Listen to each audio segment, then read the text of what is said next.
indicated a willingness to consider mandating the UN to support. The High Commissioner shared his vision of territorial transformation, extending the state's presence in rural areas, which you referred to, and the importance of peace delivering benefits such as schools, healthcare, and infrastructure. The Council welcomed efforts to strengthen the humanitarian provisions of the ceasefires and encouraged further steps to alleviate the suffering of the civilian population. In our meeting with the signatories to the peace agreement in Agua Bonita, we welcomed their unwavering commitment to peace, and also we met them in Bogota. The signatories called on the government to accelerate the implementation of the agreement, including by appointing an entity at the highest level to coordinate efforts. The Council shared concern about former combatants' insecurity and the 418 former combatants killed since the signing of the agreement. We encourage the government to accelerate efforts to develop rapid protection plans. As you mentioned, President, we also went to Buenaventura, and just to add to what you said, I think it's worth saying that 5 years ago, the Council was unable to meet a female community leader because of fears for her security. And this time, that very same leader, who is now Vice President, accompanied us to her region, which I think shows the extent of the transformation underway in Colombia. This was an opportunity, as you said, President, for Council members to focus on the ethnic chapter and hear firsthand from those whose daily work focuses on building peace at local levels. And the Council also heard from youth representatives to understand their daily reality and their calls for educational and economic opportunities. As you said, President, everywhere we saw the UN verification mission, UN agencies, Colombian government, communities, and individuals working together to build sustainable peace. Peace is not an abstract concept. It's a real social cause, which is a whole of society effort. Thank you. I thank the representative of the United Kingdom for her statement, and I now give the floor to the representative of Switzerland. Merci, Madame. Thank you, Madam President. In 2016, Colombia put an end to decades of conflict by signing one of the world's du monde. Le fait qu'il en soit à sa 8e année de mise en œuvre résulte du soutien de la communauté internationale et de ce Conseil de sécurité, de l'excellent travail des acteurs et actrices onusiens et surtout de la mission de vérification de l'ONU, mais aussi et surtout du fort désir d'une to the strong desire for lasting peace and the impressive resilience of the Colombian people. At the same time, we were able to see that the country, despite the government's political will for total peace, faces enormous challenges.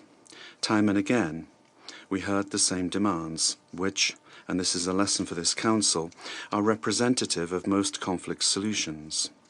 Better land distribution, greater social justice, and, above all, greater protection against violence. To complement the observations of my fellow co-leads, and I can only support them, allow me to briefly describe the elements of the mission for which I had the honour to be responsible. On the 9th of February, the Council visited Agua Bonita in Caquetá, one of the most emblematic areas of the conflict between the Colombian government and the FARC-EP. It held talks with representatives of the former territorial area for training and reintegration and recognized the importance of the reconciliation process for the transition to civilian life. Although community leaders asked for more security guarantees and expressed concern about the scope and the pace of the special jurisdiction's investigations, their unwavering commitment to peace was impressive. The Council also visited community projects and demonstrated interest in demining activities carried out by Humanitemos DH, the world's first humanitarian demining organization run by former combatants. This visit not only provided a better understanding of the situation in a local community, but above all of the importance of transitional justice in dealing with the past and the need to link the laying down of arms with socio-economic prospects. On its return, the Council met with women's organizations to discuss the Agenda for Women, Peace and Security 1325 and Colombia's first National Action Plan. The representatives described the risks that they and their children are facing and the challenges of protecting human rights on a daily basis. They stressed that there should be no amnesty for sexual violence and that the prohibition of sexual violence as well as of child recruitment should be minimum requirements in the current peace talks. Women's participation in decision-making processes does not appear to be sufficiently guaranteed despite their undeniable contribution to peace-building. As they have stressed, there can be no lasting peace without their effective participation at the negotiating table. On the 10th of February, the board also met with victims' organizations in Buenaventura, a region particularly affected by poverty and violence. These discussions, in the presence of Vice President Francia Marquez, also highlighted the importance of accelerating the gender and ethnic provision of the agreement, as well as its inclusion in dialogues with the ELN and the EMC FARC-EP, as well as the urgent need to increase protection against violence. In summary, all these organizations stressed the important role of the Security Council and the UN verification mission in monitoring and reviewing the implementation of the forthcoming National Action Plan. As a representative of Switzerland and with regard to the ongoing peace talks with the ELN and the EMC FARC-EP, in which my country is involved as an accompanier and guarantor, I would like to emphasize that dialogue is the only way to achieve peace. We've seen important advances in the functioning of ceasefires and welcome the ongoing strengthening of provisions on the protection of civilians, as well as the monitoring and verification mechanisms. Switzerland therefore encourages the Council to extend the mandate of the verification mission to include monitoring and verification of the recently renewed ceasefire between the government and the EMC FARC-EP. I think I can speak on behalf of all of us when I say that it was important to understand the complexity of this peace, but also that it is possible. Peace must be achieved on the ground, but we also have a great responsibility as members of the Council to support all efforts in this direction. And we can only do it if we continue to speak with one voice. In conclusion, I would like to thank once again my co-leaders, the members of the Council, the UN verification mission, to SCAD, the peace signatories, the victims' representatives, the women's organizations, and all those involved for their contribution to this trip and to the Colombian peace process. And, of course, special thanks go to the government, the mission here, and the Colombian people for their warm hospitality. Thank you very much. I thank the representative of Switzerland for her statement, and on behalf of the Council, I would also like to express appreciation to all members of the Council and the Secretariat who participated in the mission. There are no more names inscribed on the list of speakers. The meeting is adjourned.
The 9,556th meeting of the Security Council is called to order. The provisional agenda for this meeting is the situation in the Middle East, including the Palestinian question. The agenda is adopted. In accordance with Rule 39 of the Council's Provisional Rules of Procedure, I invite the following briefers to participate in the meeting. Mr. Tor Wennesland, Special Coordinator for the Middle East Peace Process, and Mr. Christopher Lockyer, Secretary General of Médecins Sans Frontières. It is so decided.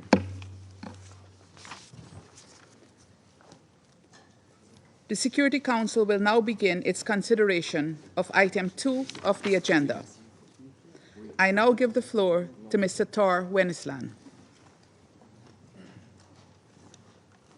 Madam President, members of the Security Council, as we approach 140 days of devastating war, there is still no end in sight. No end to the trauma of those impacted by the horrors unleashed on 7 October. No end to the suffering and desperation of the people in Gaza. No end to the regional turmoil. I was in Gaza this week to see firsthand the unfolding tragedy and to meet with our tireless and brave teams on the ground who face impossible challenges to deliver life-saving assistance to Palestinian civilians in the Strip. What I saw was shocking and unsustainable. I'm deeply concerned about a possible full-scale Israeli military operation in the densely populated Rafah area, where some 1.4 million Palestinians are sheltering and where we have the only points of entry of humanitarian goods. I cannot stress enough how urgently we need a deal that will bring about humanitarian ceasefire and the release of hostages. I reiterate my call for the immediate and unconditional release of all hostages and for a humanitarian ceasefire. In the meantime, I will continue to urge all concerns, including Israeli authorities, to address the key impediments to our humanitarian response on the ground. We need more safety measures, greater security, and the tools and access points to scale up aid, particularly in the north of the Strip. I'm also continuing my extensive engagement in the region and internationally to both support all efforts towards a ceasefire and bring about a more common understanding and coordinated approach to address the complex humanitarian, security, and political crisis affecting us, not only Gaza, but the whole of the occupied Palestinian territory, Israel, and the region. I am convinced that there is no time to lose in laying a framework for Gaza's recovery and for long-term political solutions on the Israeli-Palestinian conflict, including by advancing meaningful, irreversible steps towards a two-state solution. Madam President, according to the Ministry of Health in Gaza, from 18 January to 16 February, 4,327 Palestinians were killed and over 7,000 injured in fighting and Israeli operations in the Strip, bringing the total Palestinian fatalities in the war to more than 28,000, many women and children. The IDF has said that over 10,000 Palestinian fatalities are militants. In addition to the approximately 1,200 fatalities 7 October in Israel, Israeli Defense Forces reported 235 security forces personnel killed in Gaza since ground operations began. Sorry. Of the 253 hostages kidnapped on 7 October, some 134 are believed to be still held hostage by Hamas, 112 have been freed, and 11 bodies recovered. 160 UN staff have been killed in Gaza, the largest single loss of life in the history of the organization. President, battles have continued across Gaza, including a campaign in Khan Yunis that began in late January and more recently intensified airstrikes in the densely populated Rafah area. Hospitals, schools, and other protected sites continue to be severely impacted by military operations. The IDF has said that its forces are targeting Hamas fighters and equipment, as well as large-scale tunnel networks under these and other civilian infrastructure used for military purposes. On 15 February, the IDF entered Nasser Hospital in Khan Yunis following days of shelling and sniper fire that killed 13 Palestinians. During a multi-day operation, IDF arrested over 100 Palestinians, including health workers, who they said were involved in militant activities, including the 7 October Hamas attack in Israel. While the World Health Organization evacuated some 50 critical patients, including children, more than 100 patients remained behind and 7 were reportedly died after generators were shut on. Israeli forces said they were acting on information that Hamas held hostages in the facilities and were actively using the facility for military purposes. Palestinian armed groups continue to fire indiscriminate rockets from Gaza towards Israel, albeit at reduced frequency and range. Madam President, let me return in more details to where I started this briefing, the desperate humanitarian situation in Gaza. IDPs face acute shortages of food, water, shelter, and medicine. Communicable diseases are rising amid unsanitary conditions, and over 2 million people face extreme food insecurity, with women and children at greatest risk. This desperation and scarcity has led to a near-total breakdown in law and order. Essential services have been heavily impacted by the fighting. 84% of health and education facilities are either damaged or destroyed. Over 62% of all roads and electricity feeder lines are unusable. My deputy and humanitarian coordinator has a plan to deliver the essentials: the food, the shelters, the medicine, and water and sanitation. But our capacity to deliver depends on coordinated humanitarian movements, effective deconflictions with the parties, and Israeli approvals for essential communication equipment and armored vehicles, all of which provide the minimum condition for staff to work safely. This must be improved. UN convoys and compounds must not be hit, and our equipment needs clearance fast. Keeping Gaza on a drip feed not only deprives a desperate population of life-saving support, it drives even greater chaos on the ground and further impedes humanitarian delivery. On 20 February, World Food Programme announced that it was forced to pause deliveries to northern Gaza following multiple security incidents. Convoy movements had just resumed 2 days earlier, following a 3-week suspension in the wake of a strike on a UN truck. For this reason, I renew our appeal to open additional access points to the northern part of Gaza to increase the flow of aid, reduce congestions in the south, and relieve some of the pressures on the population and the staff seeking to deliver. Madam President, Israel has provided information that 12 UNRWA staff were involved in the brutal attacks against the Israelis on 7 October. These allegations are appalling, and such acts must be condemned.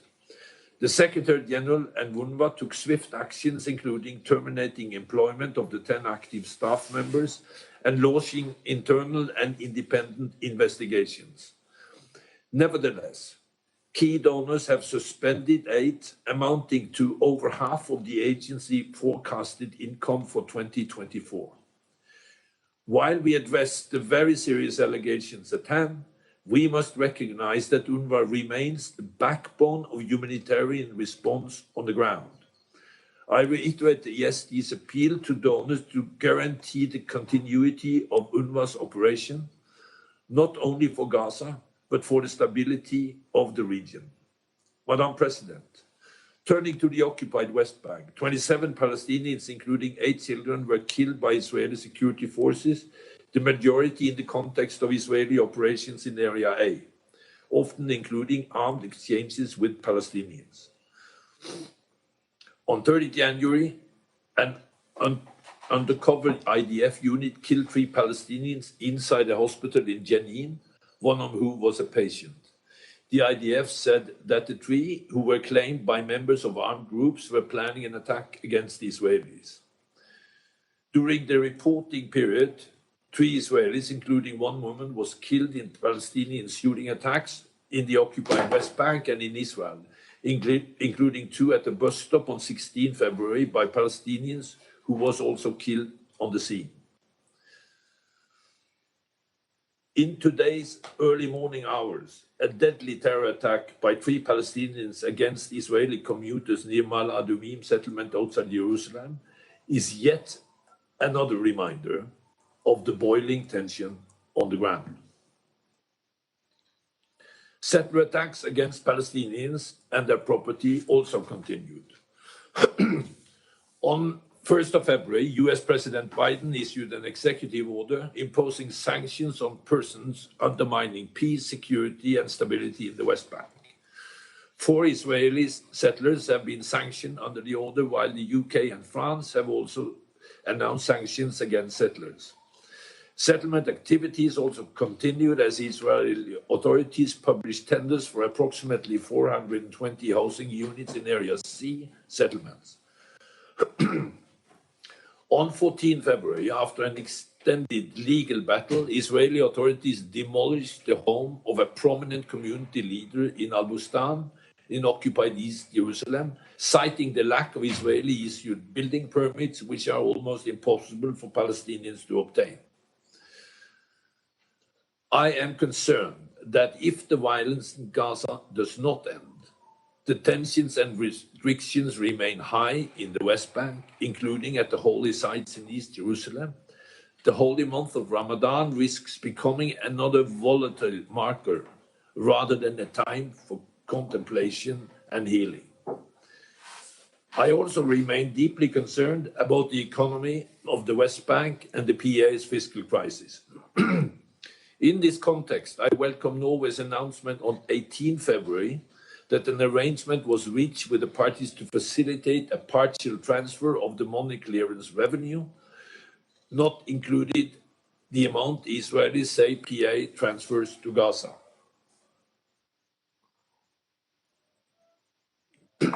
I'm also encouraged that the Palestinian Prime Minister announced several judicial, security, administrative, and financial reforms last month, but more remains to be done. Madam President, in the international arena, on 26 February, the International Court of Justice issued provisional measures in the case of South Africa versus Israel on the application of the Convention of the Prevention and Punishment of the Crime of Genocide in Gaza, in the Gaza Strip. I welcome the recent visit of the Special Representative of the Secretary General on Sexual Violence in Conflict to gather information on reports of sexual violence in the context of the 7 October attacks. Madam President, I remain gravely concerned over the serious risk for a further regional escalation. Across the blue line, exchanges of fire between Israel and Hezbollah continue to intensify, with several civilian casualties reported in recent days. Approximately 100,000 Israelis and over 87,000 Lebanese are displaced from the communities. Firing from Syria towards the Israeli-occupied Golan and strikes by Israel against targets in Syria also continued, including Syrian claims of Israeli strikes on locations in Damascus and Homs. On 28 January, 3 US soldiers were killed and over 40 injured in a drone attack on a US military outpost in the northern part of Jordan. US forces responded with strikes on targets in Syria and Iraq. Houthi forces continued to launch attacks against vessels in the Red Sea, with strikes reported against Houthi targets in Yemen. Attacks against international shipping routes must cease immediately. I urge all relevant actors to take steps to immediately de-escalate. Madam President, the scale of the emergency we are facing is staggering, and could quickly spiral out of control in the region. I appealed for the collective, coordinated and comprehensive response to not only address the immediate crisis before us in Gaza, but to help restore a political horizon for Palestinians and Israelis alike, while promoting greater stability and peace in the region. To do this, we urgently need a deal to achieve humanitarian ceasefire and the release of hostages. We need to create a space for moving forward through dialogue rather than violence. Ultimately, the long-term solution for Gaza is political. While taking into account Israel's legitimate security concerns, there must be a clear path towards restoring a single, effective Palestinian governance across the OPT, including in Gaza. International support to strengthening and reforming the Palestinian Authority to improve domestic and international legitimacy will be crucial. To create the condition for this work, there must be a time-bound steps within a political framework to end the occupation and to establish a two-state solution in line with relevant UN resolutions, international law and bilateral agreements. These efforts must coalesce and accelerate if we are to emerge from the nightmare into the trajectory that can provide Palestinians and Israelis with a chance of lasting peace. Thank you. I thank Mr. Wennesland for his briefing. I now give the floor to Mr. Christopher Lockyer. Madam President, Excellencies, colleagues, as I speak, more than 1.5 million people are trapped in Rafah. People violently forced to this strip of land in southern Gaza are bearing the brunt of Israel's military campaign. We live in fear of ground invasion. Our fears are rooted in experience. Just 48 hours ago, as a family sat around their kitchen table in a house sheltering MSF staff and their families in Khan Yunis, a 120mm tank shell exploded through the walls, igniting a fire and killing 2 and severely burning 6 others. 5 of the 6 injured were women and children. We took every precaution to protect the 64 humanitarian staff and family members from such an attack by notifying warring parties of the location and clearly marking the building with an MSF flag. Despite our precautions, our building was struck not only by a tank shell, but by intense gunfire. Some were trapped in the burning building, while active shooting delayed ambulances from reaching them. This morning, I am looking at photos that show the catastrophic extent of the damage, and I am watching videos of rescue teams removing charred bodies from the rubble. This is all too familiar. Israeli forces have attacked our convoys, detained our staff, bulldozed our vehicles, hospitals have been bombed and raided, and now, for a second time, one of our staff shelters has been hit. This pattern of attacks is either intentional or indicative of reckless incompetence. Our colleagues in Gaza are fearful that as I speak to you today, they will be punished tomorrow. Madam President, every day we are witnessing unimaginable horror. We, like so many, were horrified by Hamas's massacre in Israel on October the 7th, and we are horrified by Israel's response. We feel the anguish of those families, we feel the anguish of families whose loved ones were taken hostage on October the 7th. We feel the anguish of the families of those arbitrarily detained from Gaza and the West Bank. As humanitarians, we are appalled by violence against civilians. This death, destruction, and forced displacement are the results of military and political choices that blatantly disregard civilian lives. These choices could have been, and still can be, made very differently. For 138 days, we have witnessed the unimaginable suffering of the people of Gaza. For 138 days, we have done everything we can to enact a meaningful humanitarian response. For 138 days, we have watched the systematic obliteration of a health system we have supported for decades. We have watched our patients and our colleagues be killed and maimed. This situation is the culmination of a war Israel is waging on the entire population of the Gaza Strip, a war of collective punishment, a war without rules, a war at all costs. The laws and the principles we collectively depend on to enable humanitarian assistance are now eroded to the point of becoming meaningless. Madam President, the humanitarian response in Gaza today is an illusion, a convenient illusion that perpetuates a narrative that this war is being waged in line with international laws. Calls for humanitarian assistance have echoed across this chamber, yet in Gaza we have less and less every day. Less space, less medicine, less food, less water, less safety. We no longer speak of a humanitarian scale-up. We speak of how to survive even without the bare minimum. Today in Gaza, efforts to provide assistance are haphazard, opportunistic, and entirely inadequate. How can we deliver life-saving aid in an environment where the distinction between civilians and combatants is disregarded? How can we sustain any type of response when medical workers are being targeted, attacked, and vilified for assisting the wounded? Madam President, attacks on healthcare are attacks on humanity. There is no health system to speak of left in Gaza. Israel's military has dismantled hospital after hospital. What remains is so little in the face of such carnage is preposterous. The excuse given is that medical facilities have been used for military purposes, yet we have seen no independently verified evidence of this. In exceptional circumstances where a hospital loses its protected status, any attack must follow the principles of proportionality and precaution.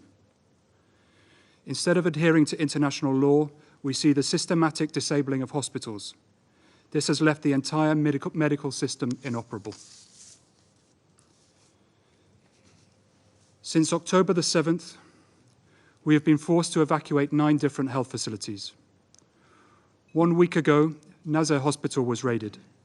Medical staff were forced to leave despite repeated assurances that they could stay and continue caring for patients. These indiscriminate attacks, as well as the types of weapons and munitions used in densely populated areas, have killed tens of thousands and maimed thousands more. Our patients have catastrophic injuries, amputations, crushed limbs, and severe burns. They need sophisticated care. They need long and intensive rehabilitation. Medics cannot treat these injuries on a battlefield or in the ashes of destroyed hospitals.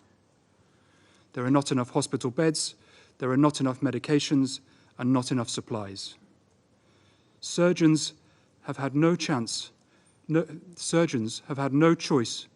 to carry out amputations without anesthesia on children. Our surgeons are running out of basic gauze to stop their patients from bleeding.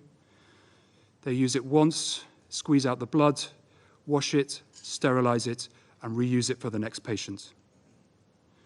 The humanitarian crisis in Gaza has left pregnant women without medical care for months. Women in labor cannot reach functional delivery rooms. They are giving birth in plastic tents and public buildings. Medical teams have added a new acronym to their vocabulary, WCNSF, Wounded Child, No Surviving Family.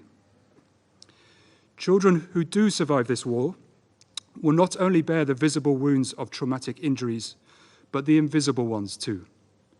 Those of repeated displacement, constant fear, and witnessing family members literally dismembered before their eyes. These psychological injuries have led children as young as 5 to tell us that they would prefer to die.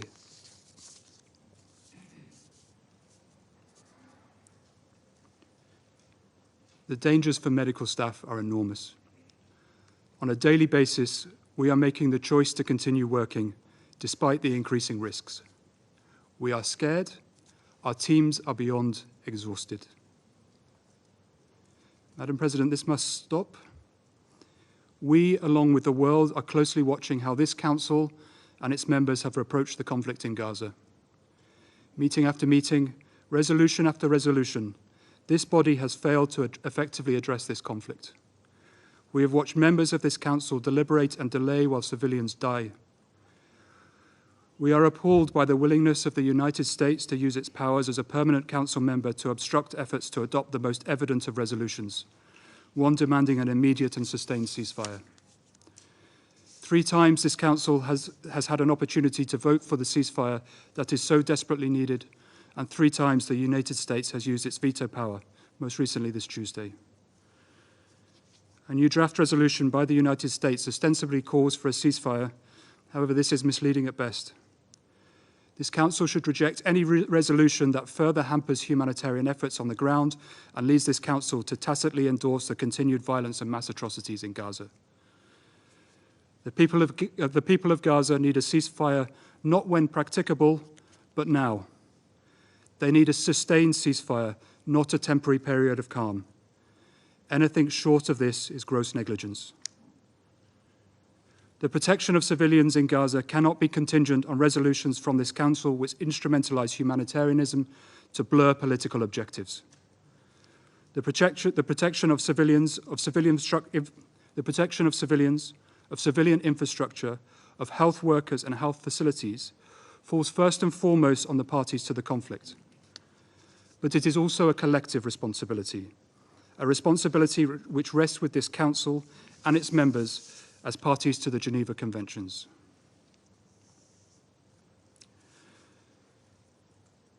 The consequences of casting international humanitarian law to the wind will reverberate well beyond Gaza.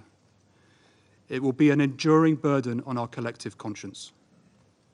This is not just political inaction, it has become political complicity. 2 days ago, MSF staff and families were attacked and died in a place they were told would be protected.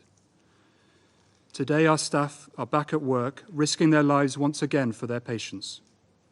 What are you willing to risk? We demand the protections promised under international humanitarian law. We demand a ceasefire from both parties. We demand the space to turn the illusion of aid to meaningful assistance. What will you do to make this happen? Thank you, Madam President. I thank Mr. Lockyer for his briefing, and I will now give the floor to those council members who wish to make statements. I give the floor to the representative of the United States. Thank you, Madam President, and thank you, Special Coordinator Wennesland, for your briefing. Madam President, we all want to see a durable end to this conflict. The best way to advance an enduring peace and Israel's security is to support the creation of an independent Palestinian state side by side with Israel. The realization of this vision, however, continues to face numerous obstacles, several of which we have heard about in today's briefing by the Special Coordinator. These obstacles include Hamas and other groups' continued holding of 134 hostages. I've said it before, and I will say it again. There can be no sustainable ceasefire in Gaza without the hostages being released. After 5 months of fighting, this is clear. Colleagues, the pace of hostage talks can be frustrating. They are complicated by practical considerations, and as we all know, negotiations at such high stakes do not always yield immediate results. For this reason, we are working day in and day out with our partners in Egypt and Qatar to achieve a positive result that would bring the hostages home and result in a 6-week-long cessation in fighting. I also share your profound concern for the well-being of the more than 1 million Palestinian civilians in Rafah. President Biden and Secretary Blinken made clear to Israel that under current circumstances, a major ground offensive into Rafah would result in civilian harm and displacement, including potentially into neighboring countries, which would have serious implications for regional peace and security. As such, we have underscored that such a major ground offensive should not proceed under current circumstances. These statements are a clear signal.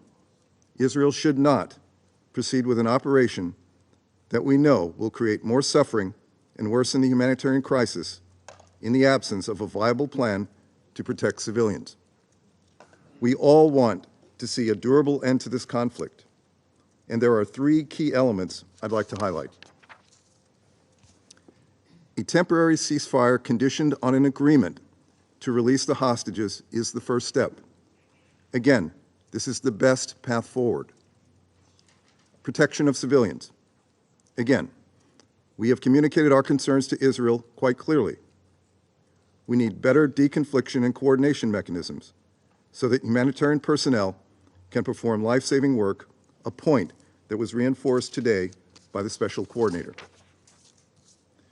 We cannot forget that 1.5 million civilians in Rafah and other civilians across Gaza would not be in harm's way right now if Hamas abided by the laws of war, did not embed itself with civilians, did not hide in tunnel complexes beneath hospitals and schools, and did not engage in other atrocities. Hamas's violations of international humanitarian law and its abuses against the civilian population in Gaza also in no way lessen Israel's responsibility to do everything possible to protect the civilian population. And finally, full implementation of Senior Coordinator Cog's plan to accelerate the delivery of humanitarian aid at scale.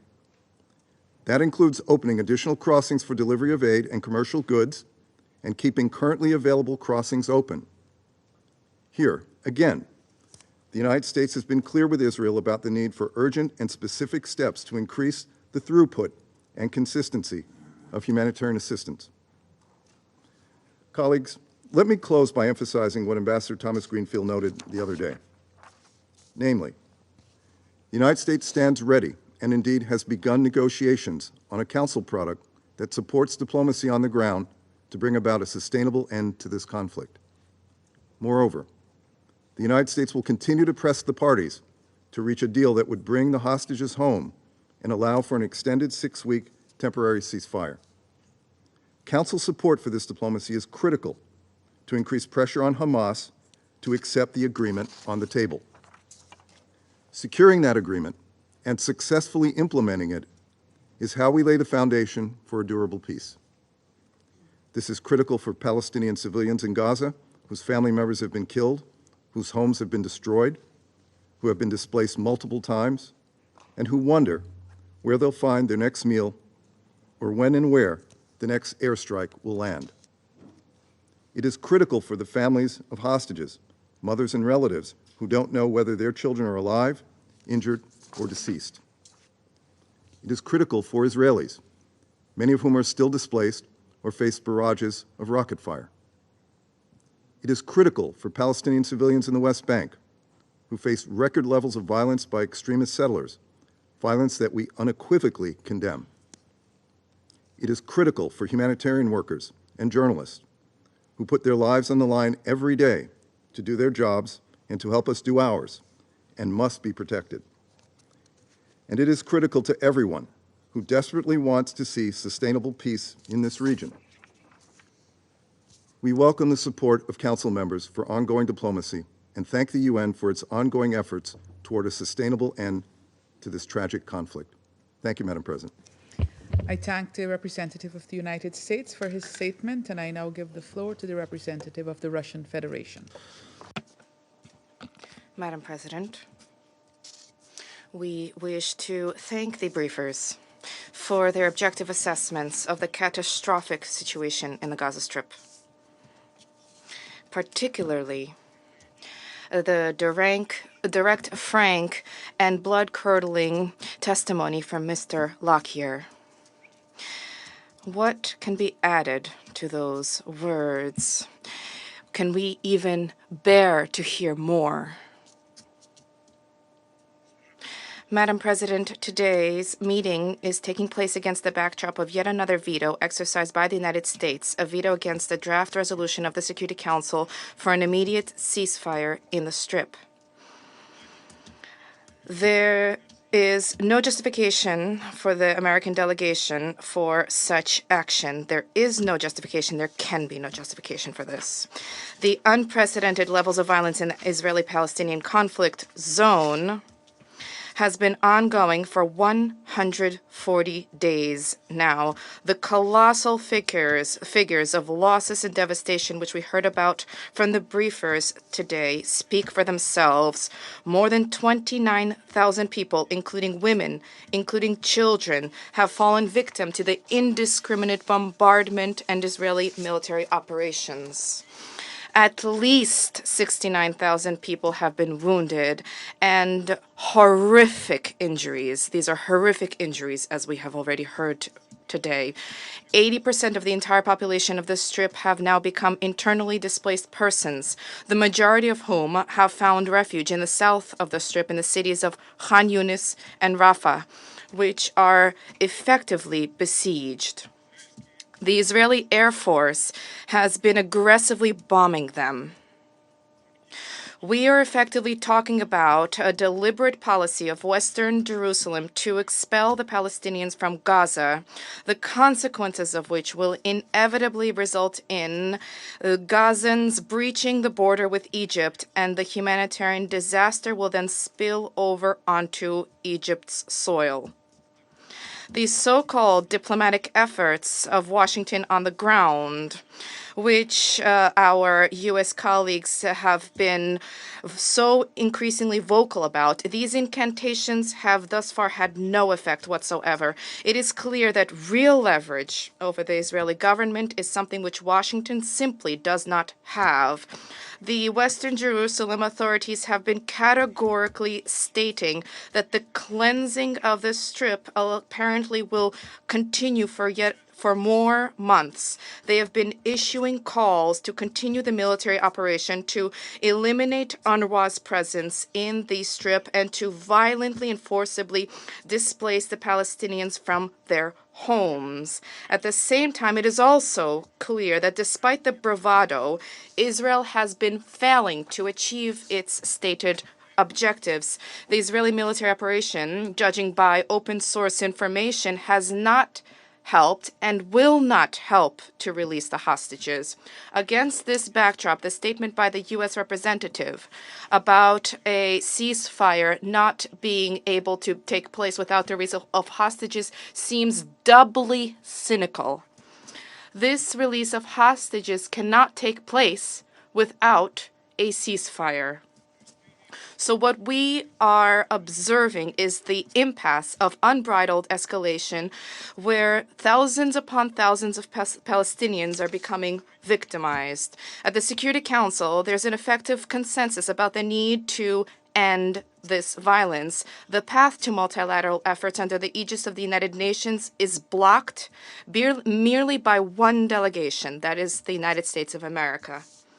By shielding its Middle East ally, the U.S. is attempting to sell as an alternative solution, to sell the Security Council's blessing for a solution which is advantageous to Israel alone, or more precisely, advantageous for the United States' geopolitical agenda in the Middle East.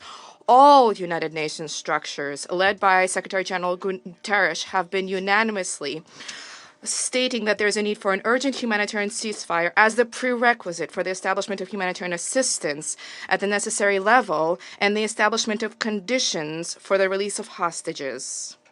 This specific demand to the parties was the cornerstone of the draft resolution authored by the delegation of Algeria, which the United States vetoed.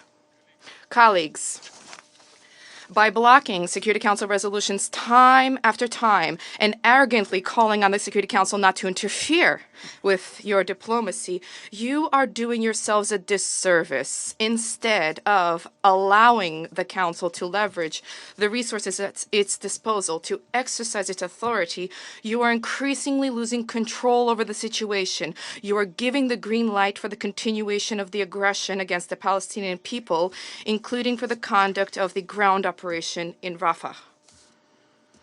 The impasse at the Security Council, which was spawned by the persistent, obdurate position of the United States, has resulted in the fact that violence in Gaza has already spilled over to the entire Middle East region. We are observing the consequences and fallout in Syria, Iraq, Lebanon, and Yemen, empathy for the Palestinian people has naturally been roused throughout the entire Middle East, and yet Western countries, instead of seeking an adequate political solution, have been attempting, as is their custom, to bomb the dissenters and those who do not agree with their policies. The use of force by the Anglo-Saxon coalition against the sovereign nations of Syria, Iraq, and Yemen poses a direct threat to international peace and security, undermines the world order rooted in the supremacy of international law and the central role of the United Nations. Madam President, we do not see even a glimmer of a prospect to the end for ending the humanitarian catastrophe in Gaza, the ongoing military operation by Israel in the Strip and beyond, which gave rise to this. Given the absence of unimpeded humanitarian access to the Strip, particularly in the northern regions there, the Gazans have been suffering from hunger and communicable diseases. Under these catastrophic circumstances, we are appalled, dismayed at the incomprehensible decision of a number of Western donors to suspend financing for UNRWA in connection with suspicions of its employees' participation and cooperation with Hamas. These employees were immediately fired prior to the conduct of any investigation whatsoever, merely on the basis of Israel's accusations. We call for the decision for the suspension of financing for UNRWA to be reconsidered. The collective punishment of millions of Palestinians in need of assistance is simply amoral. It cannot be viewed as anything other than donor blackmail and the politicization of humanitarian issues. For in fact, this means a worsening of the suffering of the Palestinians in Gaza, including as a consequence of the disruptions in the delivery of humanitarian assistance, as well as educational and social services, healthcare for approximately 6 million Palestinians on the entire occupied Palestinian territory, as well as in Jordan, in Syria, and in Lebanon. In this connection, we condemn attempts to discredit UNRWA and the pinning of political labels on its operations. For our part, the Russian Federation reaffirms our position in principle. This protracted, decades-long conflict has no military solution. The only way to resolve this conflict is exclusively through political diplomatic means under the two-state formula. We consistently advocate a humanitarian ceasefire as the sine qua non for the delivery of unfettered humanitarian assistance to all people in need and the unconditional release of all hostages. This is an imperative which all of the efforts of the Security Council should be focused on. We urge all to heed the calls of the Arab, Muslim world and the overwhelming majority of the international community who have been demanding for an end to be brought to the suffering of peaceful civilians in Gaza and the Middle East. Thank you. I thank the representative of the Russian Federation for his statement, and I give the floor to the representative of Malta. Thank you, President. I also thank Special Coordinator Wennesland and Mr. Chris Lockyer from Médecins Sans Frontières for their frank briefings. Mr. Lockyer, sincere condolences for the loss of lives of your colleagues. Too many humanitarian workers and UN workers have perished in this conflict so far. I thank you also for your courageous decision to brief us at this critical time. At the outset, I underline the fact that any reprisals are unacceptable. As a Council, we must make this clear to all sides. Malta has repeatedly and unequivocally condemned the Hamas terror attacks of 7th October. We reiterate that the immediate and unconditional release of hostages must be a top priority. However, the scale of human suffering that continues to unfold in Gaza due to the ongoing hostilities is appalling and deeply consternating. We regret that 2 days ago this Council once again failed to call for a permanent ceasefire. The Israeli government's announcement that it will be advancing its ground offensive into Rafah is extremely alarming. This area, designated as a safe zone, is sheltering half the population of the Strip, including over 600,000 children and their families. We are gravely concerned at Israel's plan to displace this acutely vulnerable population. This will only serve to perpetuate the forced displacement of Palestinians and further inflame regional tensions. President, we have already heard this morning of the medical and humanitarian consequences of this relentless assault on Gaza. 30,000 people have already been killed as a result. 12,000 are children. Not a single medical facility remains fully functioning. Reports from the WFP and FAO attesting that acute malnutrition is causing signs of physical wasting in children under the age of 5 speaks volumes. Over 500,000 Gazans are in famine-like conditions due to the induced state of food insecurity. This humanitarian crisis in Gaza needs to be urgently addressed. Israel is required to facilitate the full and unimpeded delivery of humanitarian aid into Gaza, which continues to fall short, and to facilitate the effective humanitarian deconfliction mechanism. Further crossing points need to be reopened to allow adequate scaling up of aid, particularly in the north of Gaza, where conditions are reportedly even more dire. President, Malta calls for the full implementation of Security Council Resolutions 2712 and 2720. This remains the bare minimum required. In this vein, we fully support the Special Humanitarian Reconstruction Coordinator in her mandate. We also call for the immediate implementation of the order on provisional measures issued by the International Court of Justice on 26 January. UNRWA's presence also remains essential. Funding cuts to the agency will cause immediate repercussions. It is in this vein that Malta has issued a further contribution to UNRWA, and we encourage others to do the same. President, in the occupied West Bank and East Jerusalem, attacks by the IDF and violent settlers on unarmed Palestinians threaten to push the occupied territories over the brink. We unequivocally stress that settlements are in violation of international law and their continued expansion must stop. Malta also remains deeply concerned about the escalation of hostilities across and beyond the Blue Line. We urge all concerned to stop this cycle of violence. De-escalation and restraint are critical. We reiterate that an immediate ceasefire in Gaza must be agreed to allow the necessary space for a diplomatic resolution to this conflict. This needs to include a revitalized Palestinian Authority, which has the agency and legitimacy to govern the people of an independent Palestine, including Gaza, in line with the two-state solution. Thank you. I thank the representative of Malta for her statement, and I now give the floor to the representative of Japan. Thank you, Madam President. I thank Special Coordinator Wennesland and Mr. Chris Lockyer, Secretary General of Medicine Sans Frontières, for their valuable briefings. Madam President, nearly 140 days have passed since Hamas and others abhorrent acts of terror against Israel took place. We reiterate our unequivocal condemnation of this heinous act and call for the immediate and unconditional release of all remaining hostages held by Hamas and other groups. 140 days of hostilities are also far too long to bear witness to. Reportedly, nearly 30,000 Palestinians have lost their lives, 75% of the population displaced, and estimated 70% of homes destroyed or damaged.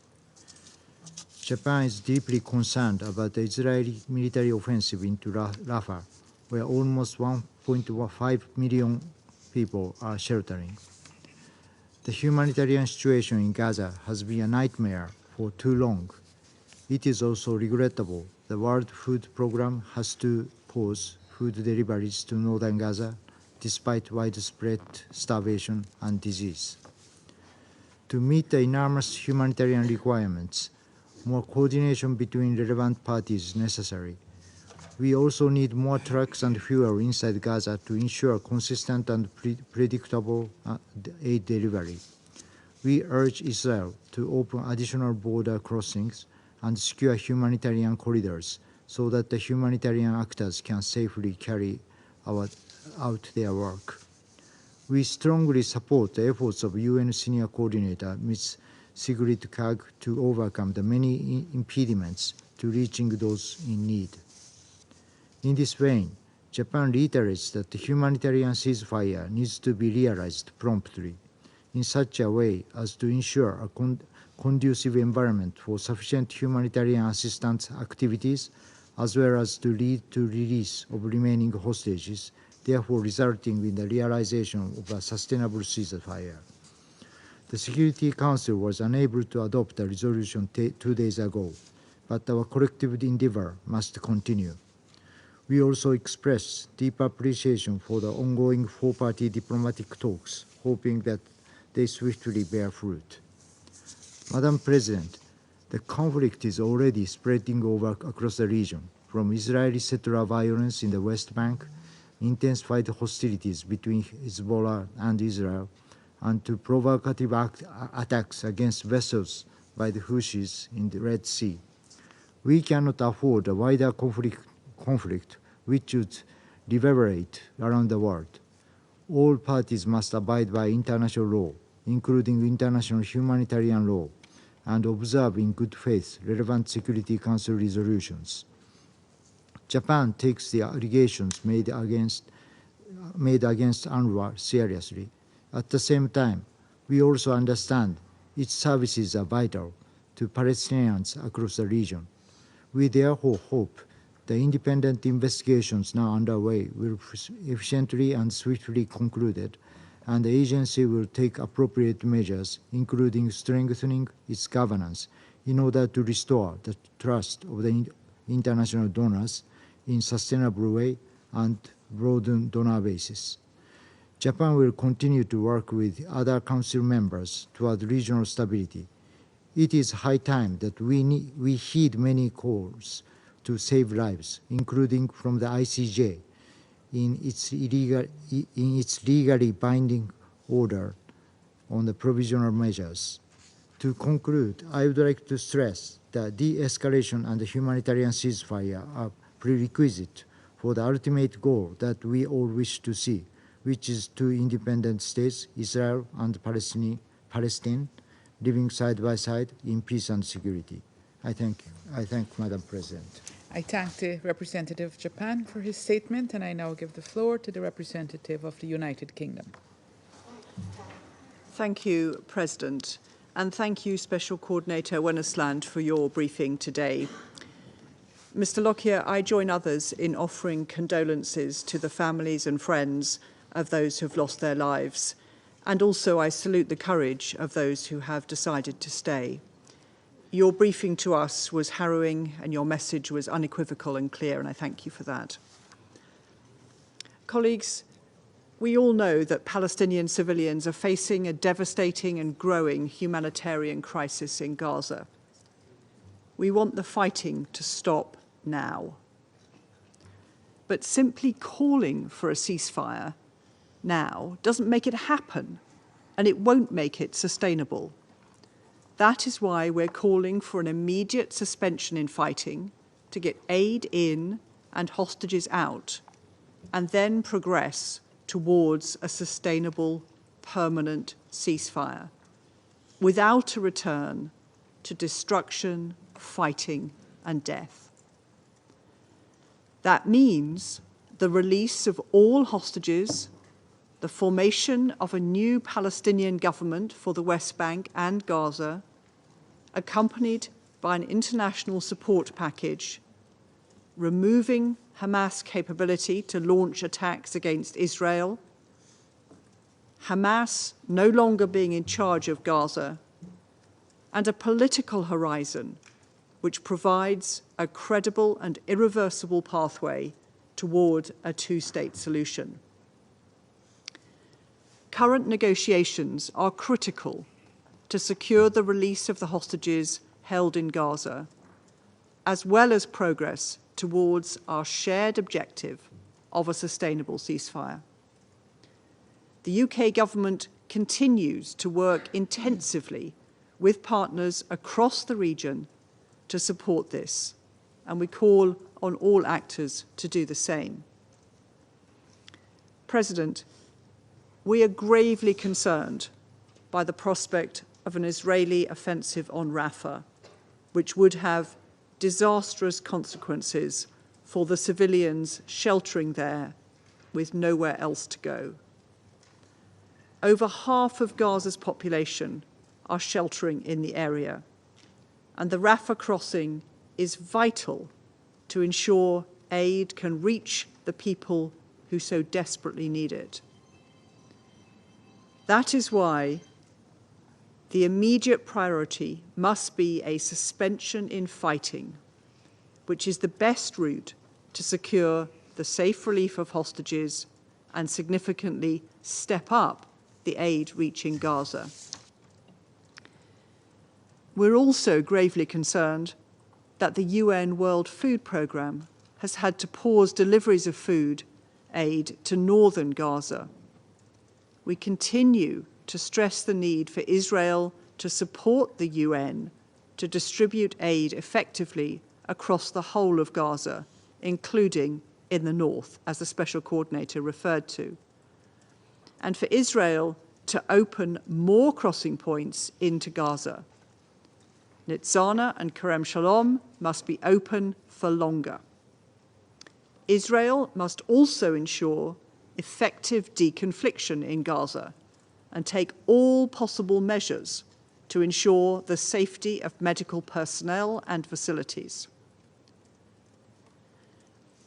As we approach Ramadan, we urge all parties to call for calm and not inflame tensions around the holy sites. We call on everyone to respect their sanctity and security. Now, more than ever, we need to generate momentum towards a permanent peace, and the UK will continue to work intensively in support of a two-state solution which guarantees justice, peace, and security for the people of two states, Israel and Palestine. I thank you. I thank the representative of the United Kingdom for her statement, and I now give the floor to the representative of Switzerland. Merci. Thank you, Madam President. Like my colleagues, I would like to thank Special Coordinator Tor Wennesland and Chris Lockyer for their presentations, which can hardly leave us indifferent. We are appalled by the recent attacks in Al-Mawasi, where family members of MSF staff were killed. These fatalities add to the growing number of victims that we have to mourn. I express my sincere condolences to the families of all the victims and to your organisation, and let me express my admiration for all humanitarian workers remaining there to work under these circumstances. It is our duty as members of the Security Council to reaffirm our commitment to the principle of humanity, which is today being severely tested in the Middle East. This principle underpins the rules of international law, in particular international humanitarian and human rights law, and binds us together in our common essence. We regret, therefore, the failure to adopt a resolution calling for an immediate humanitarian ceasefire. Today, as we've heard, over 75% of the population in the Gaza Strip is displaced. Hundreds of thousands of civilians are under siege, facing starvation and epidemics. Most of them in Rafah, a refuge for over 1 million civilians fleeing the fighting and a vital conduit for humanitarian aid to Gaza. Switzerland is deeply concerned about the catastrophic humanitarian consequences that a large-scale military offensive in Rafah could have, both directly for the civilian population as well as for the delivery of humanitarian aid. We condemn the fact that hostilities continue to claim numerous civilian victims in Gaza. we now count almost 30,000 people killed, the majority of them women and children. In 4 months, repeated bombardments of densely populated urban areas have destroyed 70% of Gaza's civilian infrastructure. We also reiterate our firm condemnation of the acts of terror and indiscriminate attacks by Hamas since the 7th of October, and our repeated calls for the immediate and unconditional release of the hostages. International humanitarian law prohibits the taking of hostages and demands that those that are not party to the fighting, whether detained, wounded, or ill, be treated humanely. In accordance with Article 1 that's common to the Geneva Convention, Switzerland calls on all parties to the conflict to strictly respect international humanitarian law and to take concrete measures to spare and protect the civilian population. This includes the fundamental principles of distinction, proportionality and precaution in the conduct of hostilities. In this sense, Switzerland also recalls that indiscriminate rocket fire is prohibited by international humanitarian law. It is important to reiterate that medical units, such as hospitals, must be respected and protected in all circumstances. They enjoy special protection under the Geneva Conventions, Article 20, and they must not be attacked or used outside their humanitarian function to commit acts harmful to the enemy.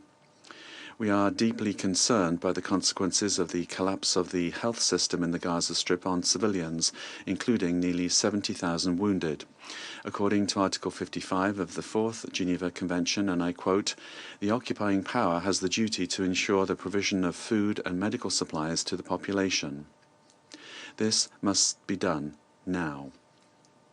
In this respect, the International Court of Justice has been clear. Israel must take effective measures without delay to enable the provision of urgently needed basic services and humanitarian aid throughout the Gaza Strip. Switzerland reminds Israel that it must comply with the court's order, and in particular take the necessary measures to this end. As we have heard, already fragile humanitarian aid operations cannot be kept afloat without adequate security guarantees and sufficient access for humanitarian personnel. In the short term, we see no alternative to UNRWA in saving lives, providing shelter and organizing assistance to civilians in Gaza. Following the serious accusations made against certain UNRWA employees, we expect independent investigations to shed full light on these allegations and call for all necessary cooperation to this end. Madam President, we must work now to protect civilians displaced within the Gaza Strip. This must be an integral part of the future Palestinian state, living side by side with Israel in peace and security. Switzerland remains ready to support diplomatic efforts on the ground. A humanitarian ceasefire in Gaza is necessary, also to achieve regional de-escalation as quickly as possible. We stand ready to cooperate with all members of the Council to find a consensus in the search for a solution that can put an end to human suffering and revive the prospects for peace. Thank you for your attention. I thank the representative of Switzerland for her statement, and I now give the floor to the representative of China. Thank you, Madam President. Madam President, I thank the two briefers for their briefings. In Mr. Lockyer's briefing, we were left appalled. We hope the tragic picture that he painted of Gaza for us can touch the conscience of a certain member of this Council. The veto by the United States 2 days ago meant this Council missed yet another opportunity to push for a ceasefire in Gaza. The continuation of the conflict, even for another day, would cause even more civilian casualties and lead to a greater catastrophe. An immediate ceasefire in Gaza is an urgent imperative to save innocent lives and to prevent a wider war. An immediate ceasefire is the common wish voiced by the international community and the consensus of the Council's overwhelming majority. We are aware the United States has tabled a new draft resolution. We hope the US will show a responsible latitude, respond positively to the international voice, and respect the established consensus among Council members. We need to point out that the essence of any action of this Council is to achieve an immediate ceasefire. Any message sent out via our action must be clear, unequivocal, unambiguous, and unmistakable, rather than prevaricate or beat about the bush. At this point, the Council needs to demonstrate a strong resolve rather than wield negotiating skills only. Madam President, more than 4 months has passed since the conflict in Gaza began. It is the bounden duty of this Council to slam on the brakes to head off a greater calamity. The military offensive into Rafah must cease immediately. Over 1.5 million Gazans are packed into Rafah, having nowhere else to go. Escalated Israeli military incursions into Rafah will result in unthinkable civilian casualties and humanitarian disasters and cause irreparable damage to regional peace. We strongly oppose such actions. Israel should immediately cancel its plan to attack Rafah and halt its collective punishment of the Palestinian people. The International Court of Justice requires that the provisional measures it's issued to prevent genocide be effectively implemented without delay. It is imperative to ensure sufficient unimpeded humanitarian deliveries into Gaza. As said by the Director General of WHO, Gaza is becoming a death zone. Millions of people in Gaza lack the basic necessities for survival and are languishing in hunger, in disease, and in despair. Meanwhile, humanitarian relief is hampered by man-made barriers, so much so that it's becoming unsustainable. The World Food Programme announced that it had been forced to suspend its assistance to northern Gaza because of security threats. Right now, Security Council resolutions 2712 and 2720 must be fully implemented. Israel must take concrete action to open all land, sea, and air routes into Gaza, provide all that is required by humanitarian agencies for their relief operations, and ensure the safety and security of the staff and facilities of humanitarian agencies. The UN Relief and Works Agency for Palestine refugees in the Near East, UNRWA, plays a vital role that is indispensable and irreplaceable in alleviating the humanitarian plight in Gaza. And we call on the donors concerned to resume funding to the agency as soon as possible out of humanitarian considerations to keep the lifeline for the people of Gaza alive. All parties should give their full support to the work of Sigrid Kaag, UN Senior Humanitarian and Reconstruction Coordinator for Gaza. Every effort must be made to prevent the conflict spilling over to the wider region. Right now, the Middle East is in turmoil. Exchanges of fire between Lebanon and Israel, between Syria and Israel are escalating. Tensions in the Red Sea are continuing, and the specter of a wider war is looming over the Middle East. We call on the parties concerned, especially those with significant influence, to exercise calm and restraint and to refrain from acts that would aggravate the tensions. Parties should endeavor to stop war through peace and break the vicious circle where violence is repaid with violence and the swivel door of conflict doesn't stop spinning. The political horizon afforded by the two-state solution must be given a new lease on life. Independent Palestinian statehood is not a gift given by one party to another in charity, but an inalienable inalienable right of the Palestinian people. As a nation, we are gravely concerned by the recent repeated public dismissal of the two-state solution by some Israeli politicians and their rejection of any international effort towards independent Palestinian statehood. Gaza is an inalienable part of Palestine, and the two-state solution is the minimum dictate of international justice and the only viable path towards the settlement of the Palestinian-Israeli issue. China urges Israel to stop without delay eroding the foundation of the two-state solution, halt the forced displacement of Palestinian civilians, and cease the searches, the arrests, and the raids in the West Bank. The historical wrongs suffered by Palestine must be righted, and Palestine's long-cherished aspiration for independent statehood must be fulfilled. China supports Palestine becoming a member of the United Nations as soon as possible and calls for the convening of a larger, more authoritative and more effective international peace conference to push for a comprehensive, just and lasting solution to the question of Palestine. Thank you, President. Thank the representative of China for his statement, and I now give the floor to the representative of France. Madam President, I wish to thank Mr. Wennesland and Mr. Lockyer for their briefings. As has been mentioned by the President of the Republic of France, Emmanuel Macron, it is critical to, without further delay, to reach a ceasefire agreement on Gaza which guarantees the protection of all civilians.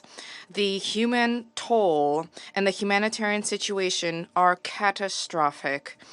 There is a vital need to deliver en masse humanitarian assistance to the people in Gaza. In this regard, there is an imperative need to open the Ashdod port, a direct land route from Jordan, and all access points to the Strip. There is a need to spare no effort to facilitate the efforts of the special coordinator, Sigrid Kaag. Israeli military operations need to be put to an end. France emphatically opposes the Israeli offensive in Rafah. Such an offensive is liable to further worsen the humanitarian disaster. France opposes a forced displacement of people. There is a need to have a clear principle of distinction, necessity, proportionality, and proportion upheld. France also opposes any forced displacement of people. This would constitute a violation of international humanitarian law and would pose additional risks of further escalation. We call for the release of all hostages immediately, without preconditions. This is stipulated in resolutions 2712 and 2720. The Security Council needs to prioritize this. There is a need to firmly condemn the 7 October terrorist attacks perpetrated by Hamas and other terrorist groups. France recalls its unstinting commitment to Israeli security and our solidarity with the Israeli people in the wake of the terrorist attacks. The information about participation of UNRWA employees in the 7 October attacks are of grave significance, and France applauds the useful measures that were immediately adopted by the United Nations Secretary General. These were measures undertaken to shed light on all of the allegations, specifically the 2 audits which are underway. There's a vital need to restore the political horizon, to endeavor to construct a state for the Palestinian people, and to ensure safety and security guarantees for Israel. The two-state solution is the only way to establish a lasting peace. This two-state solution is imperiled specifically by Israel's illegal settlement activity, which France firmly condemns. In addition to being a major obstacle to a lasting peace, this policy stokes violence on the ground.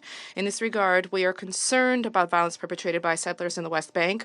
We imposed sanctions against 28 extremist Israeli settlers who were found guilty of violence against civilians in the West Bank. The State of Israel needs to shoulder its responsibility to end this violence and uphold security for all Palestinian people in all the territories which it occupies. The stability of Lebanon is critical, as is full respect for Resolution 1701 by all parties and assistance to UNIFIL. France is working to meet the conditions for lasting de-escalation. We will also continue to shoulder responsibilities to contribute to maritime security in the Red Sea, and we will continue to resolutely engage to mobilize the Council on the humanitarian security and political aspects of the crisis. Thank you. France for his statement, and I give the floor now to the representative of Ecuador. Thank you, Madam President. I'd like to begin by thanking Special Coordinator for the Middle East Peace Process, Mr. Tor Wennesland, as well as Mr. Chris Lockyer for their briefings this morning. In recent months, the item of the agenda that brings us here today, the situation in the Middle East, including the Palestinian question, has been most active in the Security Council, and this is for good reason. Undoubtedly, the situation deserves it. During this time, we've seen thousands of painful and unacceptable deaths of innocent civilians. Ecuador expresses its solidarity with Israel and with Palestine because we value equally their lives, because we share their pain, the pain of each unnecessary death. With regard to the situation in Rafah, it's indispensable to recall that provisions of international humanitarian law must be respected at all times and by everyone. Adherence to these provisions is not voluntary, and failure to comply brings with it serious consequences. This Council has adopted 2 resolutions, the result of arduous negotiations with the aim of alleviating the conditions being faced by the civilian population in Gaza, in particular women and children that account for the majority of the victims. Ecuador demands full implementation of Resolutions 2712 and 2720, and to this end, we believe in the necessity for a humanitarian ceasefire. We have said this on various occasions, and we do this again today. Likewise, Ecuador reiterates its unequivocal condemnation of the terrorist attacks perpetrated by Hamas on the 7th of October, and we demand once again the immediate and unconditional release of all hostages. Madam President, last December, Coordinator Wennesland addressed this Council and recalled to us that during the first 9 months of last year, the attention of the Council was focused on the West Bank. What is happening in Gaza should not lead us to ignore what continues to happen in that region.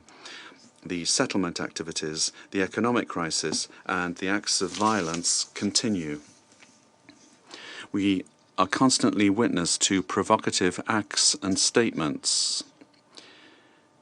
The behavior and statements of leaders have an influence on the actions of other people, and that's why we call for them to show responsibility, moderation, and a genuine commitment to avoid a greater spread of the violence.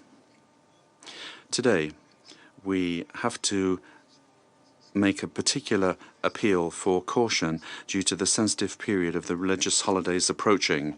We call for respect for the status quo of the holy sites of Jerusalem and the role of the Kingdom of Jordan as custodian. Acts of provocation at these sites should be avoided at all costs. Finally, Madam President, we once again reiterate our conviction that the only way to put an end to this conflict is through a peaceful, negotiated, lasting and just solution for the parties, with the existence of 2 states, Palestine and Israel, on the basis of the 1967 borders and pursuant to relevant resolutions. Thank you very much. I thank the representative of Ecuador for his statement, and I give the floor now to the representative of Slovenia. Thank you very much, Madam President. I want to thank the Special Coordinator, Wennesland, for his briefing. I also want to thank Mr. Lockyer for his very powerful testimony today, and I join others in expressing our support, admiration, and the condolences, of course, for loss of your staff. The Security Council meets today as a threat of incomprehensible proportions is looming over Rafah. I cannot but feel this unimaginable catastrophe is looming also over the Security Council. which has not been able yet to rally behind the call for a ceasefire and for silencing the skies over Gaza and Israel. What future is waiting for us, the international community, if we continue to be indifferent to the tears of 17,000 unaccompanied minors having witnessed unimaginable horrors of death and destruction? What kind of the Council have we become if we remain untouched by the tearful briefing that we heard today by the Secretary General of Médecins Sans Frontières? What is the future of the international community if the most fundamental principles of an international system and international humanitarian law, decades in the making, are crumbling in front of our eyes? I want to reiterate our deep concern over the grave violations of international humanitarian law and human rights law that we continue to witness in Gaza. From indiscriminate bombings, forced displacement, targeting of protected buildings and personnel, including hospitals and medical and humanitarian staff, to preventing the delivery of much-needed humanitarian aid to the people in Gaza, including water, food, fuel, and medicine supplies. Among violations, we consider with the same gravity also taking civilian hostages, preventing ICRC to get in touch with them, and preventing delivery of medicines they urgently need. I would like to take this opportunity to reiterate once again our distress over the working conditions, safety and security of medical and humanitarian personnel and UN staff in Gaza. Stories of hospital sieges and convoys, ambulances, crews, and shelters being attacked are horrifying. We applaud the courage of humanitarian, medical, and UN workers and organizations and their dedication to saving lives.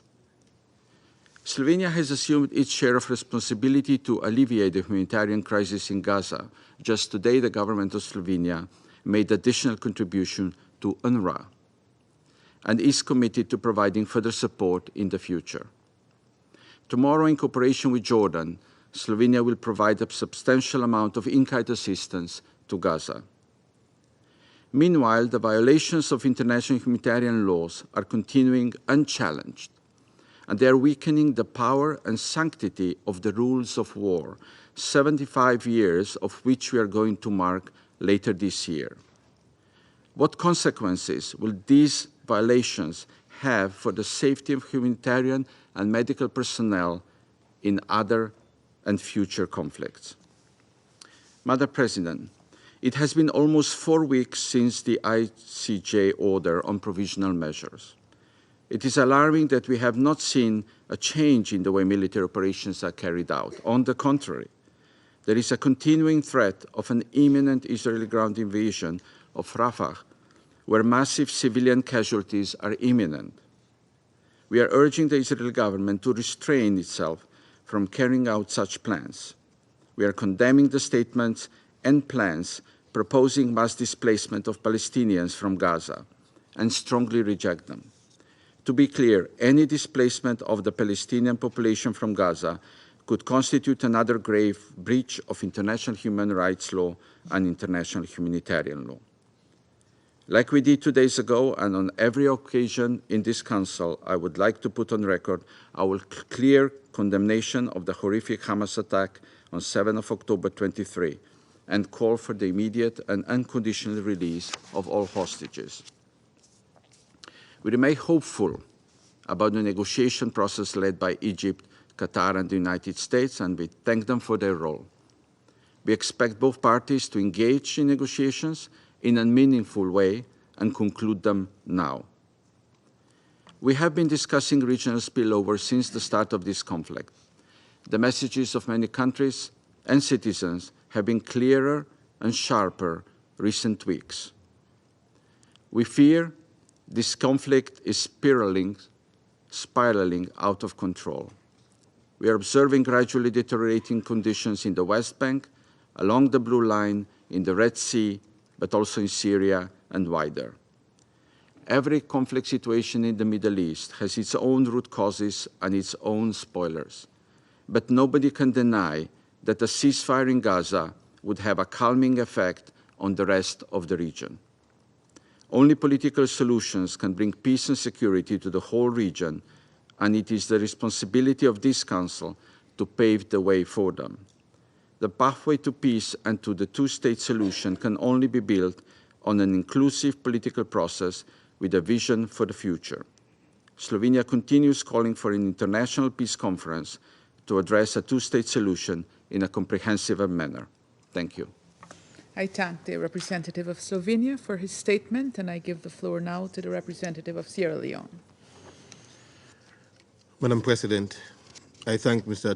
Wennesland, Special Coordinator for the Middle East Peace Process, and Mr. Christopher Lockyer, Secretary General, Médecins Sans Frontières, for their timely, comprehensive, but also sobering briefings. The situation in the Middle East, with specific reference to the Palestinian question, is marked by a cycle of insecurity and instability due to the unresolved ongoing occupation of the Palestinian territories. This fragility has been recently exacerbated by the 7th October 2023 attack by Hamas on Israeli civilians, which we strongly condemn. Regrettably, the current war in the Gaza Strip, which has ensued, continues to rage, causing grievous harm to civilians. The war in Gaza has also threatened stability in the Middle East region.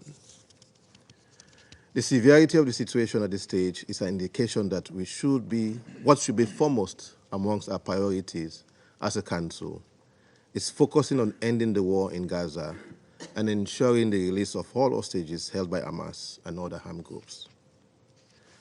Sierra Leone remains deeply concerned that Resolutions 2712 and 2720 adopted by this Council have not been fully implemented. We remain deeply concerned about the parties to the conflict consistent failure to comply with international law, particularly international humanitarian law. We are gravely concerned about the failure to protect civilians, civilian objects, and humanitarian workers. The reported figures of casualties among civilians and humanitarian workers across the Gaza Strip since the 7th October 2023 attack are deeply disturbing.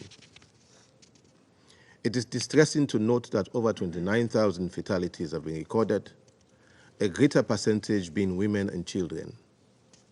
According to UNICEF, this does not include the 1 million children in need of mental health and psychosocial support, and the 17,000 children unaccompanied or separated from their parents.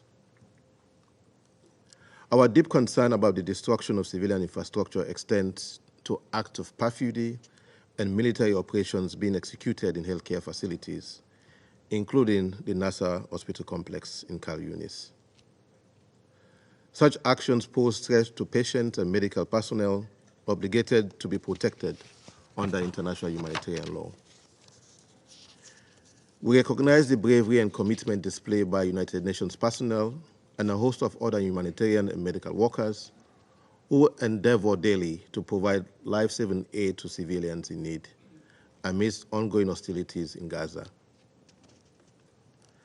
To the relatives and friends of all those who have lost their lives since the start of the conflict, we express our deepest condolences. This Council, however, can offer more than condolences and deep concerns. This Council is mandated to do more. The collective security scheme and the responsibility that accompanies it behoves this Council to do more. As we stated 2 days ago, we are deeply worried that over 140 days now, 130 days in the conflict in Gaza then, the Security Council was unable to adopt another resolution, even with 13 affirmative votes.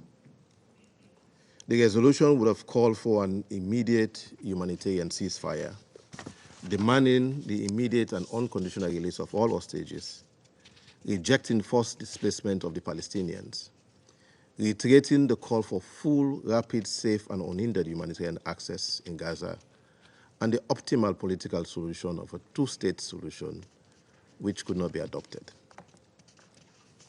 Madam President, the situation in the wider Middle East region is becoming increasingly volatile as a result of the grave situation currently unfolding in the Gaza Strip. The fallout from the Gaza conflict is being felt throughout the Middle East and beyond. The reported incident of air raids and firing of rockets in southern Lebanon and northern Israel, respectively, is deeply concerning. The continuing maritime attacks in the Red Sea by the Houthis in Yemen must stop. Responses to the Houthis' attack must also comply with international law. The relevant resolutions of the Security Council must be respected.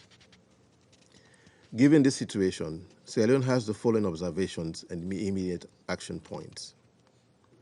Firstly, the ongoing bombardment and imminent intense military operations in the Gaza Strip, with a spotlight on the impending attack on Rafah City, will further worsen the current humanitarian situation being endured by civilians who cannot access basic essentials like water, food, electricity, and medical supplies.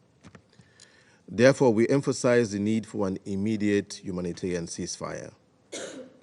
The Security Council is primarily responsible for the maintenance of international peace and security, and thus we expect this Council to adopt a resolution that unambiguously calls for a humanitarian ceasefire.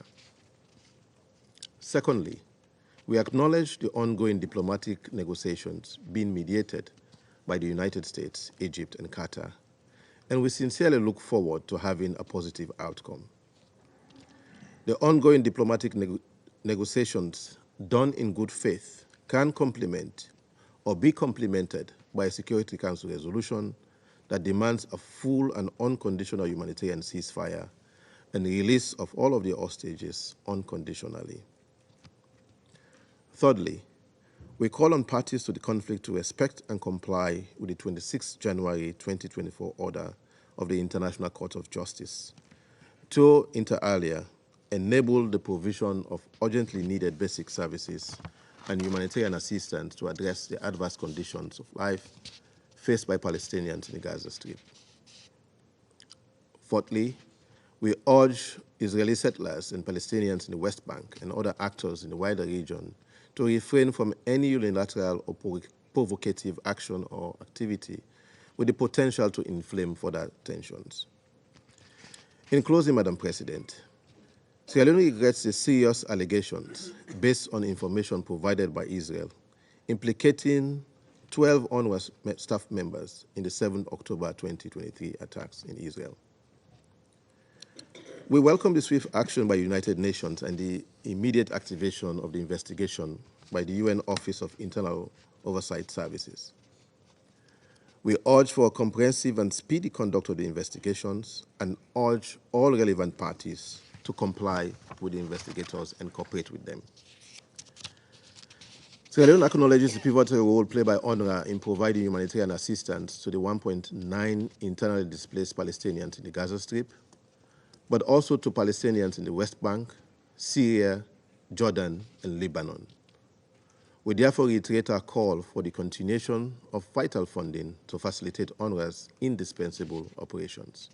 I thank you. I thank the representative of Sierra Leone for his statement, and I give the floor now to the representative of the Republic of Korea. Thank you, Madam President. I thank Special Coordinator Tor Wennesland for detailed briefing and Secretary General of MSF, Christopher Lockyer, for a vivid testimony that I believe touched member states in this room. The current catastrophe in Gaza started in the fall of last year, and we are now heading toward spring.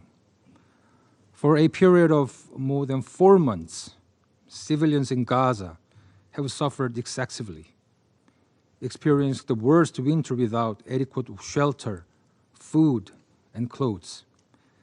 The number of facilities in Gaza, 70% of whom are women and children, is outrageous. This tragic situation must come to an end.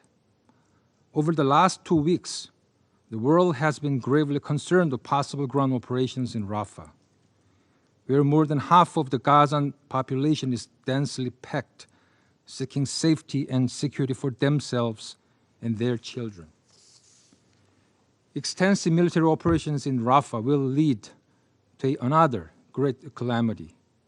This must not happen. And any forcible transfer of Palestinians outside Palestine, including the Gaza Strip, is simply not acceptable. Madam President, Ramadan, the holy month for Muslims, is fast approaching. Yet the situation in Gaza has seen little improvement. Indeed, more than 70% of civilian infrastructures, such as homes, schools, and hospitals in Gaza, are now completely destroyed or badly damaged. More than 1 million children are in need of mental health support, and 17,000 children are reported have been orphaned. 2.2 million people, almost everyone in Gaza, are at imminent risk of famine. All these figures are hard to believe, but tragically, these difficult facts tell the ongoing reality for Gaza and its people. Yet we must not forget that the Israeli citizens are also suffering.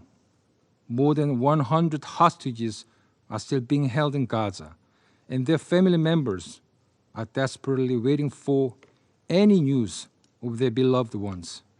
Hamas and other militant groups are still firing rockets from Gaza into Israel. At the same time, regional tensions are expanding, bringing imminent danger of greater conflagration. The Blue Line between Israel and Lebanon is facing a constant risk of further intensification of the current armed conflict.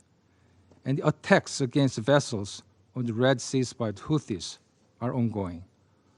All across the Middle East, including in Iraq and Syria, instability and tensions are at an alarming level. All actors in the region should pursue de-escalation, considering the combustible moment we collectively face.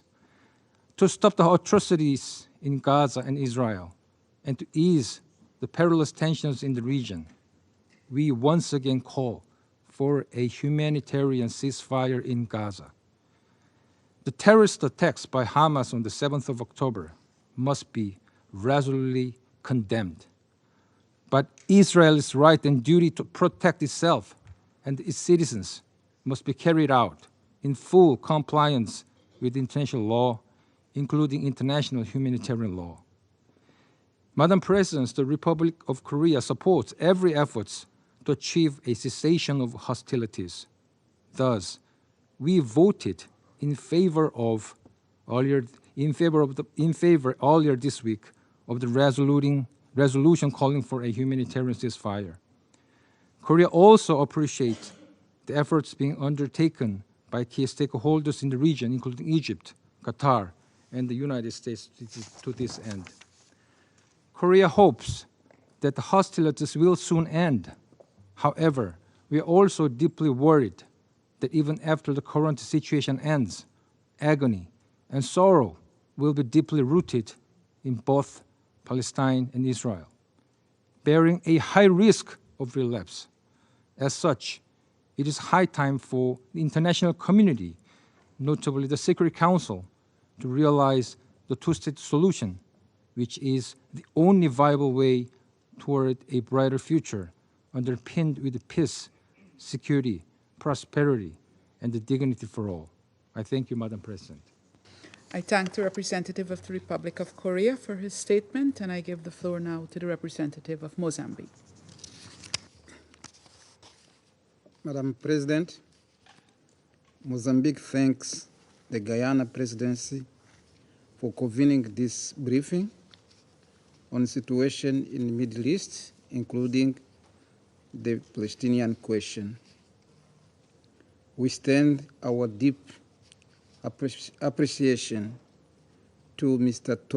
Wennesland, Special Coordinator for Middle East Peace Process, for his briefing and for important work he and his team have been doing at this difficult hour.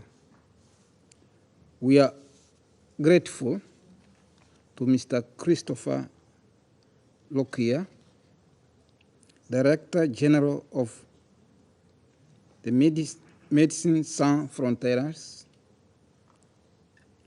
for his insight update to the Council.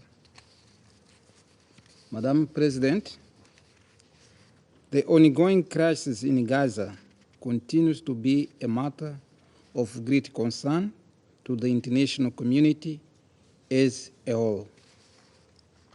The situation is dire, with humanitarian needs escalating rapidly.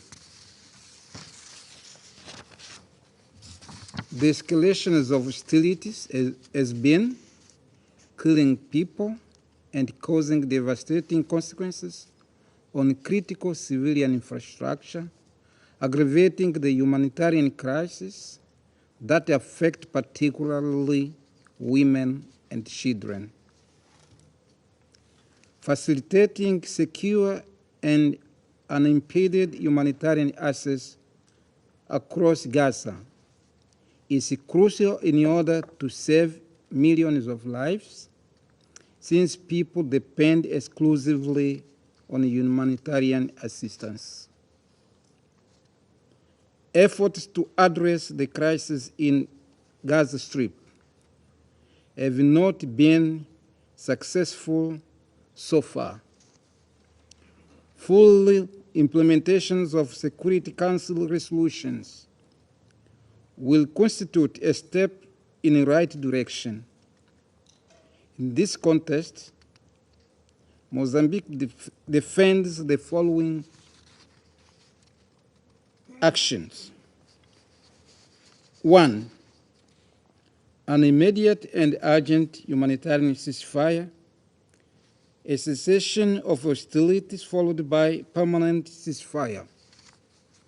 This is important to ensure that humanitarian aid is delivered without restriction to those in need in Gaza. Second, strict observance of and full respect for international humanitarian law and international human rights law aimed at saving innocent civilian populations. And finally, we renew our call for an urgent implementation of two-state solution for Israel and Palestine, with both living side by side as good neighbors in accordance with the UN Charter, Security Council, and the General Assembly resolutions. I thank you, Madam President. I thank the representative of Mozambique for his statement, and I give the floor to the representative of Algeria. Madam President, allow me to thank Mr. Tor Wennesland and Mr. Chris Lockyer for their comprehensive briefings.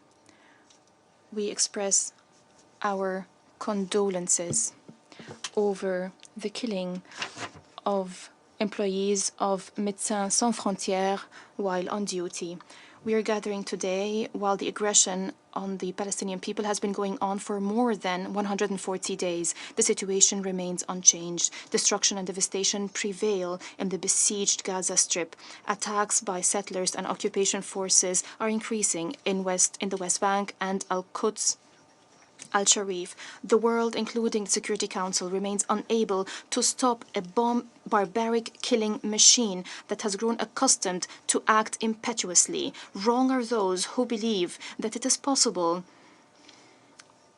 to crush the desire to be free, the desire to be liberated with weapons and gunpowder. Wrong are those who believe that building settlements in the West Bank and in Al-Quds Al-Sharif, transferring settlers to take root there, encroaching on Palestinians and attacking Palestinians today, would break the spirit and dash their hopes in establishing their country.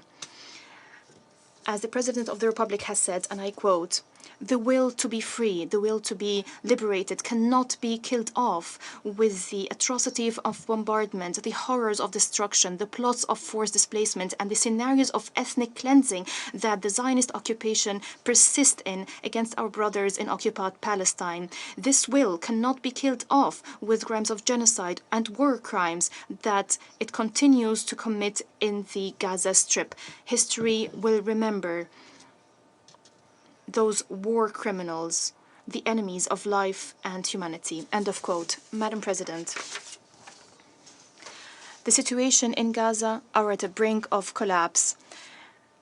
The decision of the WFP to suspend its operation in the north of the Gaza Strip is another indication to the inevitable fate awaiting around 300,000 people that will simply not have anything to eat. We call once again for an immediate and durable ceasefire to put an end to this humanitarian tragedy. It's a demand that has become extremely urgent today as the situation continues to deteriorate. We renew our support to UNRWA and all United Nations agencies and all humanitarian workers that are being targeted by discrediting campaigns. Those are desperate attempts to destroy the basis for Palestinian resilience on Palestinian land. It is completely unacceptable to threaten to attack Rafah and to prevent the delivery of humanitarian aid using flimsy pretexts to strip Palestinians of their dignity and to push them to leave their land. Once again, we completely reject any plot to forcibly displace Palestinians, and we warn of potential grave repercussions of measures to limit and restrict access of Palestinians to Al-Aqsa Mosque during the holy month of Ramadan. These measures risk to inflame the situation even further. The situation would spiral out of control. We affirm the need to respect the legal and historical status of the Al-Aqsa Mosque and the custodianship of the Hashemite Kingdom of Jordan over Muslim and Christian holy sites. The Al-Aqsa Mosque, with its area of 144 dunams, is a place of worship exclusively for Muslims. Once again, we reject any attempts to divide the Al-Aqsa Mosque temporarily or spatially. Madam President, there is no solution to the Palestinian question other than the establishment of a Palestinian state and allowing the Palestinian people to obtain their legitimate and inalienable rights.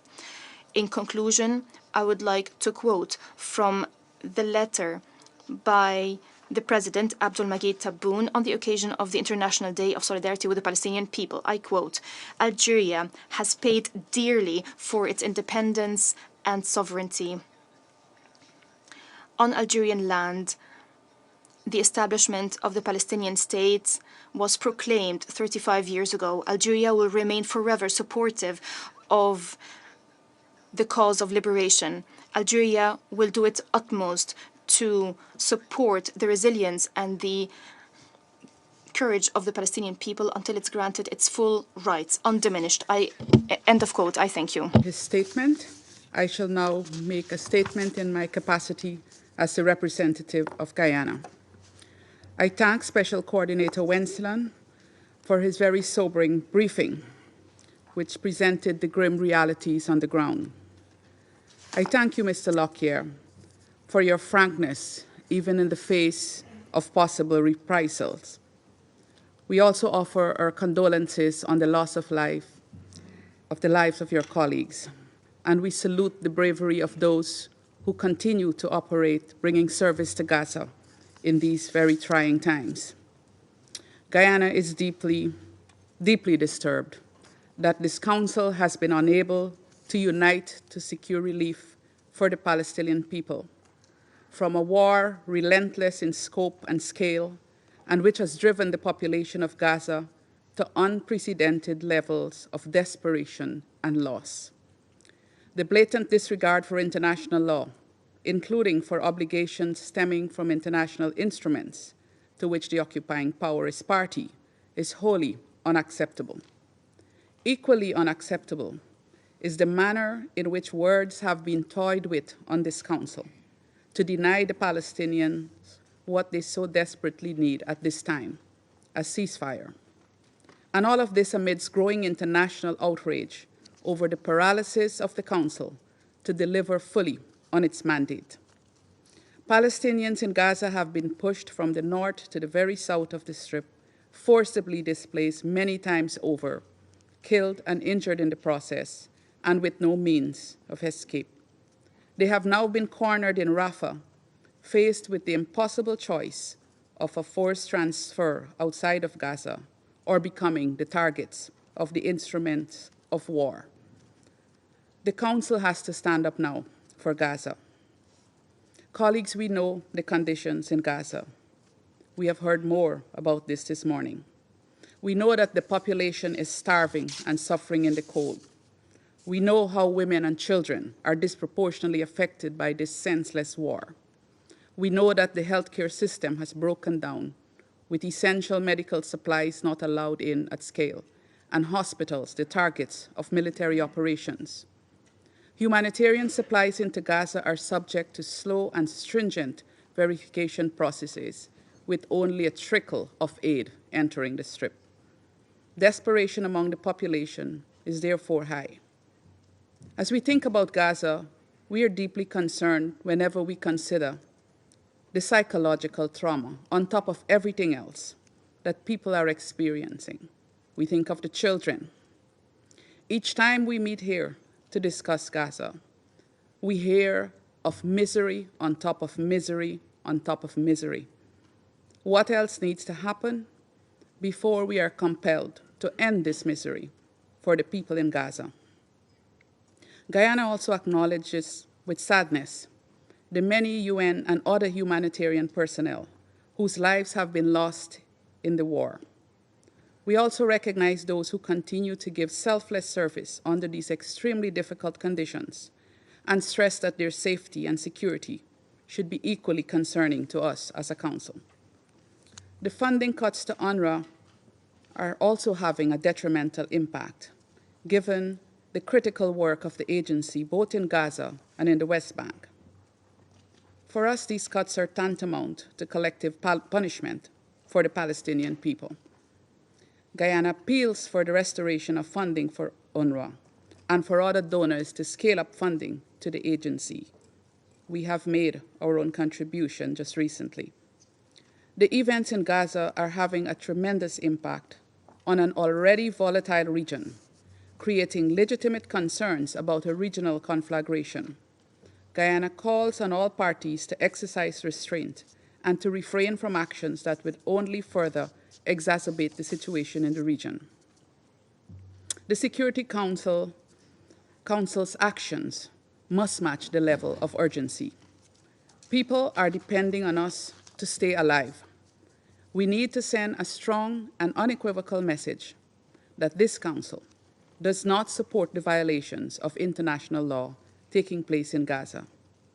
Colleagues, Guyana urges this Council to safeguard the rights and dignity of the Palestinian people, in particular their right to a state of their own and to live in peace and security away from the shadows of war. I resume my function as President of the Council. There are no more names inscribed on the list of speakers. I now invite Council members to informal consultations to continue our discussion on the subject. The meeting is adjourned.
President of the Security Council, and then the doctor.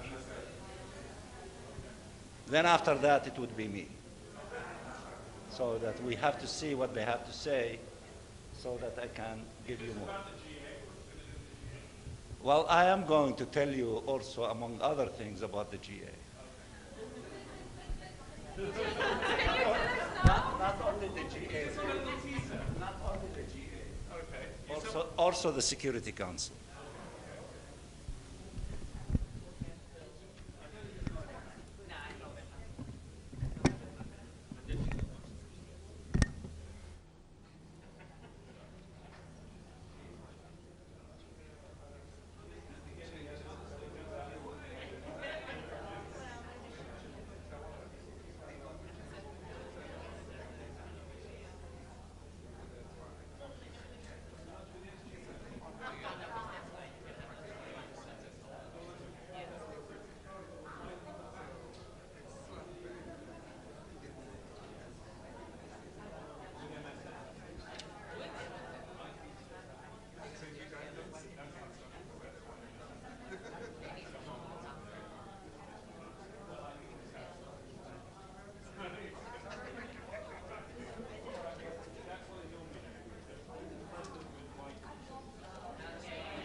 Our reporter in Tel Aviv says that, there's a strong, our reporter in Tel Aviv says that, in Tel Aviv there's a strong, push from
afternoon, bonjour. She's leading the independent review Are you? on UNRWA. She'll be giving a brief remark, and then we're going to take one or two questions. Thank you, Sharon. Good afternoon, everyone. And I must tell you, I'm delighted to be here in my new capacity of chair of the UNRWA Independent Review Group. And thank you for your interest in this. As you know, the UNRWA Independent Review intends to assess whether UNRWA is doing everything in its power to ensure neutrality and to respond to allegations of serious breaches when they are made. I had the opportunity to meet with the Secretary General just a short while ago to discuss the group's term of reference and see how the group can best deliver on its objective within the very short time frame of this mission, it's 2 months. You might have seen that. We already had some conversations with Mr. Guterres earlier, of course, earlier than today, but it was important and useful to meet with him today and talk extensively with him. As you know, the Secretary General announced this independent review group on the 5th of February, and the group includes 3 research organizations: the Raoul Wallenberg Institute of Sweden, the Christian Michelsen Institute in Norway, and the Danish Human Rights Institute for Denmark. We officially started our mission about a week ago on the 13th of February, so 1 day ahead of time, which is always good, by meeting at the United Nations in Geneva. And I had then a working session with the 3 teams of these 3 institutes Monday in Copenhagen. And some researchers of the institutes are already deployed in the region. They are currently in Amman. We're expected to submit an interim report to the Secretary General by the end of March, or before the end of March, because it is March 20th. And the final report must be completed by the 20th of April this year. So it is a very short time frame. We do our best to reach the objective that we've been assigned. And the final report will be made public. I'd like to make very clear, even if you might have questions for that, I want to preempt the questions. The role of the review group is not to investigate on the allegations of the potential involvement of some UNRWA personnel in the October 7th attacks. This is done in parallel within the UN by the OIOS, so it is separate. What the independent review group will do is investigate, I repeat, how UNRWA works with neutrality, as it must. We will specifically clarify the mechanisms, the process in place, the structures, and see if they ensure neutrality as they should, to the best of the power within UNRWA. And we also will look at how they've been implemented, of course, in practice, not only they are fit for purpose, but how they are implemented. And we will also make, if necessary, recommendations as per the terms of reference. And my intention, I can tell you that my intention is indeed to make some recommendations. So I know there are a lot of expectations in this review.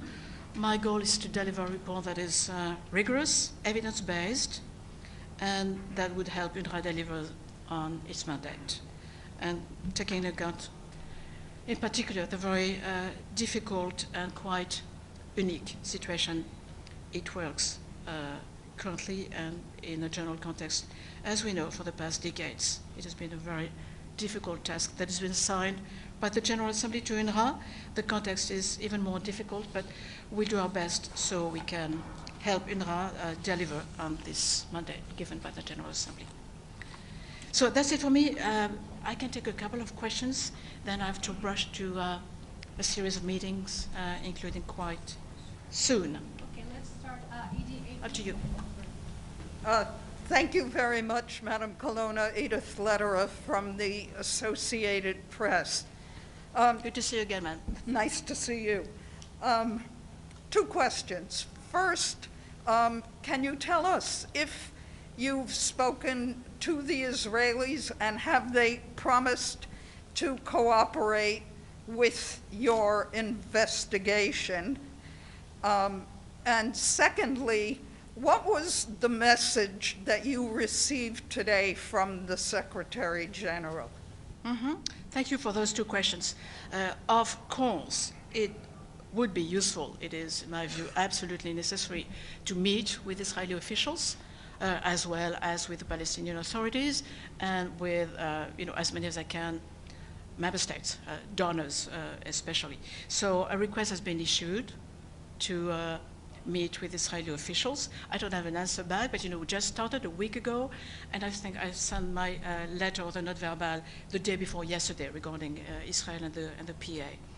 I will use the opportunity of my presence in New York today and tomorrow, leaving Saturday, to meet some foreign ministers that will come to New York for a different reason, the Ukraine meeting of the Security Council. But I will liaise with as many member states as I can.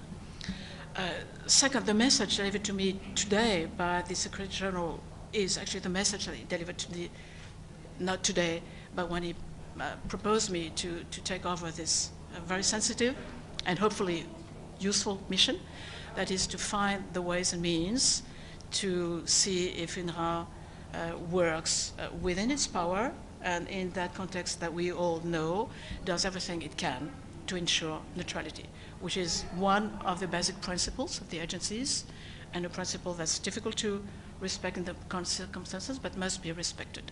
So I see absolutely no other desire from the Secretary General but to go and ensure as much as we can, as much neutrality that could be reached within the context of today. James Bays from Al Jazeera. In terms of cooperation with the Israelis, you say you requested it, and yet the United Nations acted on Israeli allegations, and yet the UN says it's never seen the evidence that those allegations are based on. So should the Israelis not only be cooperating with you, but with the United Nations and the OIOS, and doesn't set a very good precedent for your inquiry that they're not actually providing the evidence to the United Nations? And even the US intelligence communities reported today that they cannot verify and haven't been given all the evidence. Is it not time for Israel to show all the relevant parties what they have so that the UN and the international community can get to the bottom of this? If I may not correct you, but be precise in my sayings, I did not ask Israel for its cooperation. I'm positive, and I have no reason to believe that there would not be such cooperation. I asked Israel, I put forward a request for a meeting with the Israeli government. So let's assume that the cooperation will be there anyway, but my request is on a meeting, not on the cooperation.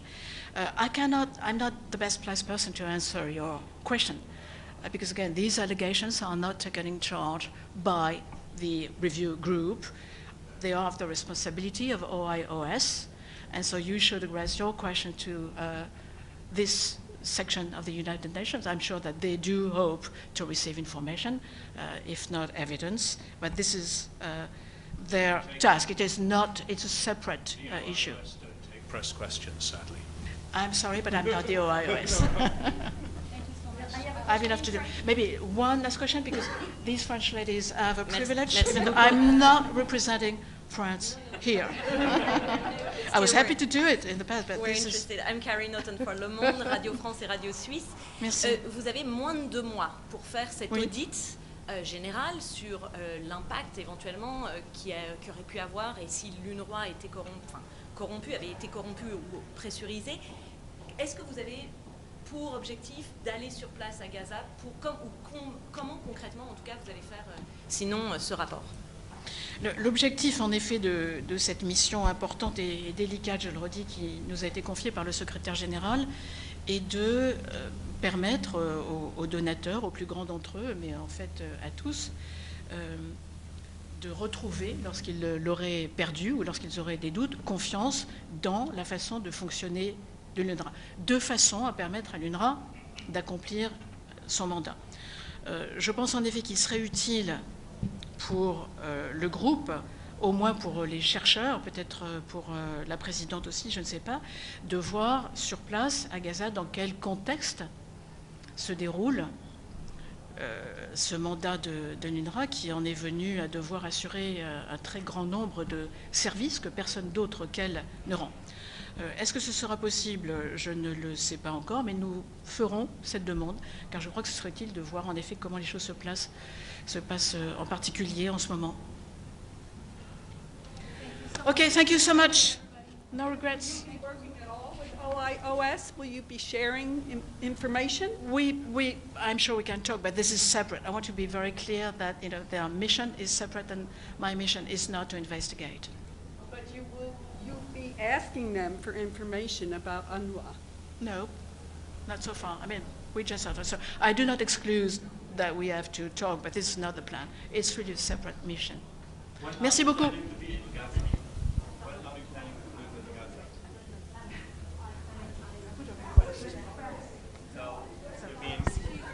Put a request to visit Gaza to the Israeli side? I suppose so. They are currently, in capacity to say yes to such a request. But I'm more thinking about some of our researchers. They have experience of the field. Many of them have a UN pass, so they're best placed to do that. But I asked for it anyway. Thank you. Thank you. Thank you.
Good afternoon, members of the media.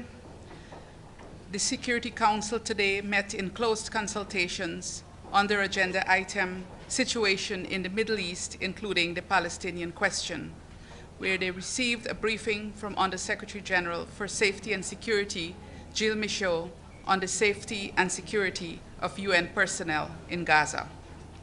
Council members were informed of the dire humanitarian situation in the Gaza Strip and of the extremely difficult and dangerous conditions under which United Nations personnel and the broader humanitarian and healthcare community in Gaza are operating. The Council expressed deep concern over the situation. They expressed sincere condolences on the death of 160 UN staff members in Gaza. They also expressed full solidarity with all UN personnel operating in Gaza and stressed the importance of respecting deconfliction mechanisms for the safety and security of UN personnel and facilities, as well as access to appropriate security equipment. I thank you.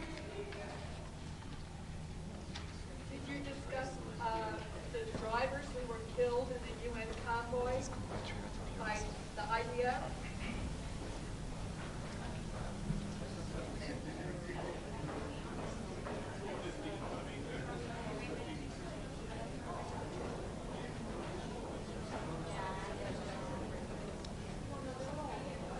Well, you listened to the statement of the President of the Security Council. Of course, it was short of expectation. It did not refer specifically to the looming catastrophe over Rafah. And of course, there was no reference to ceasefire.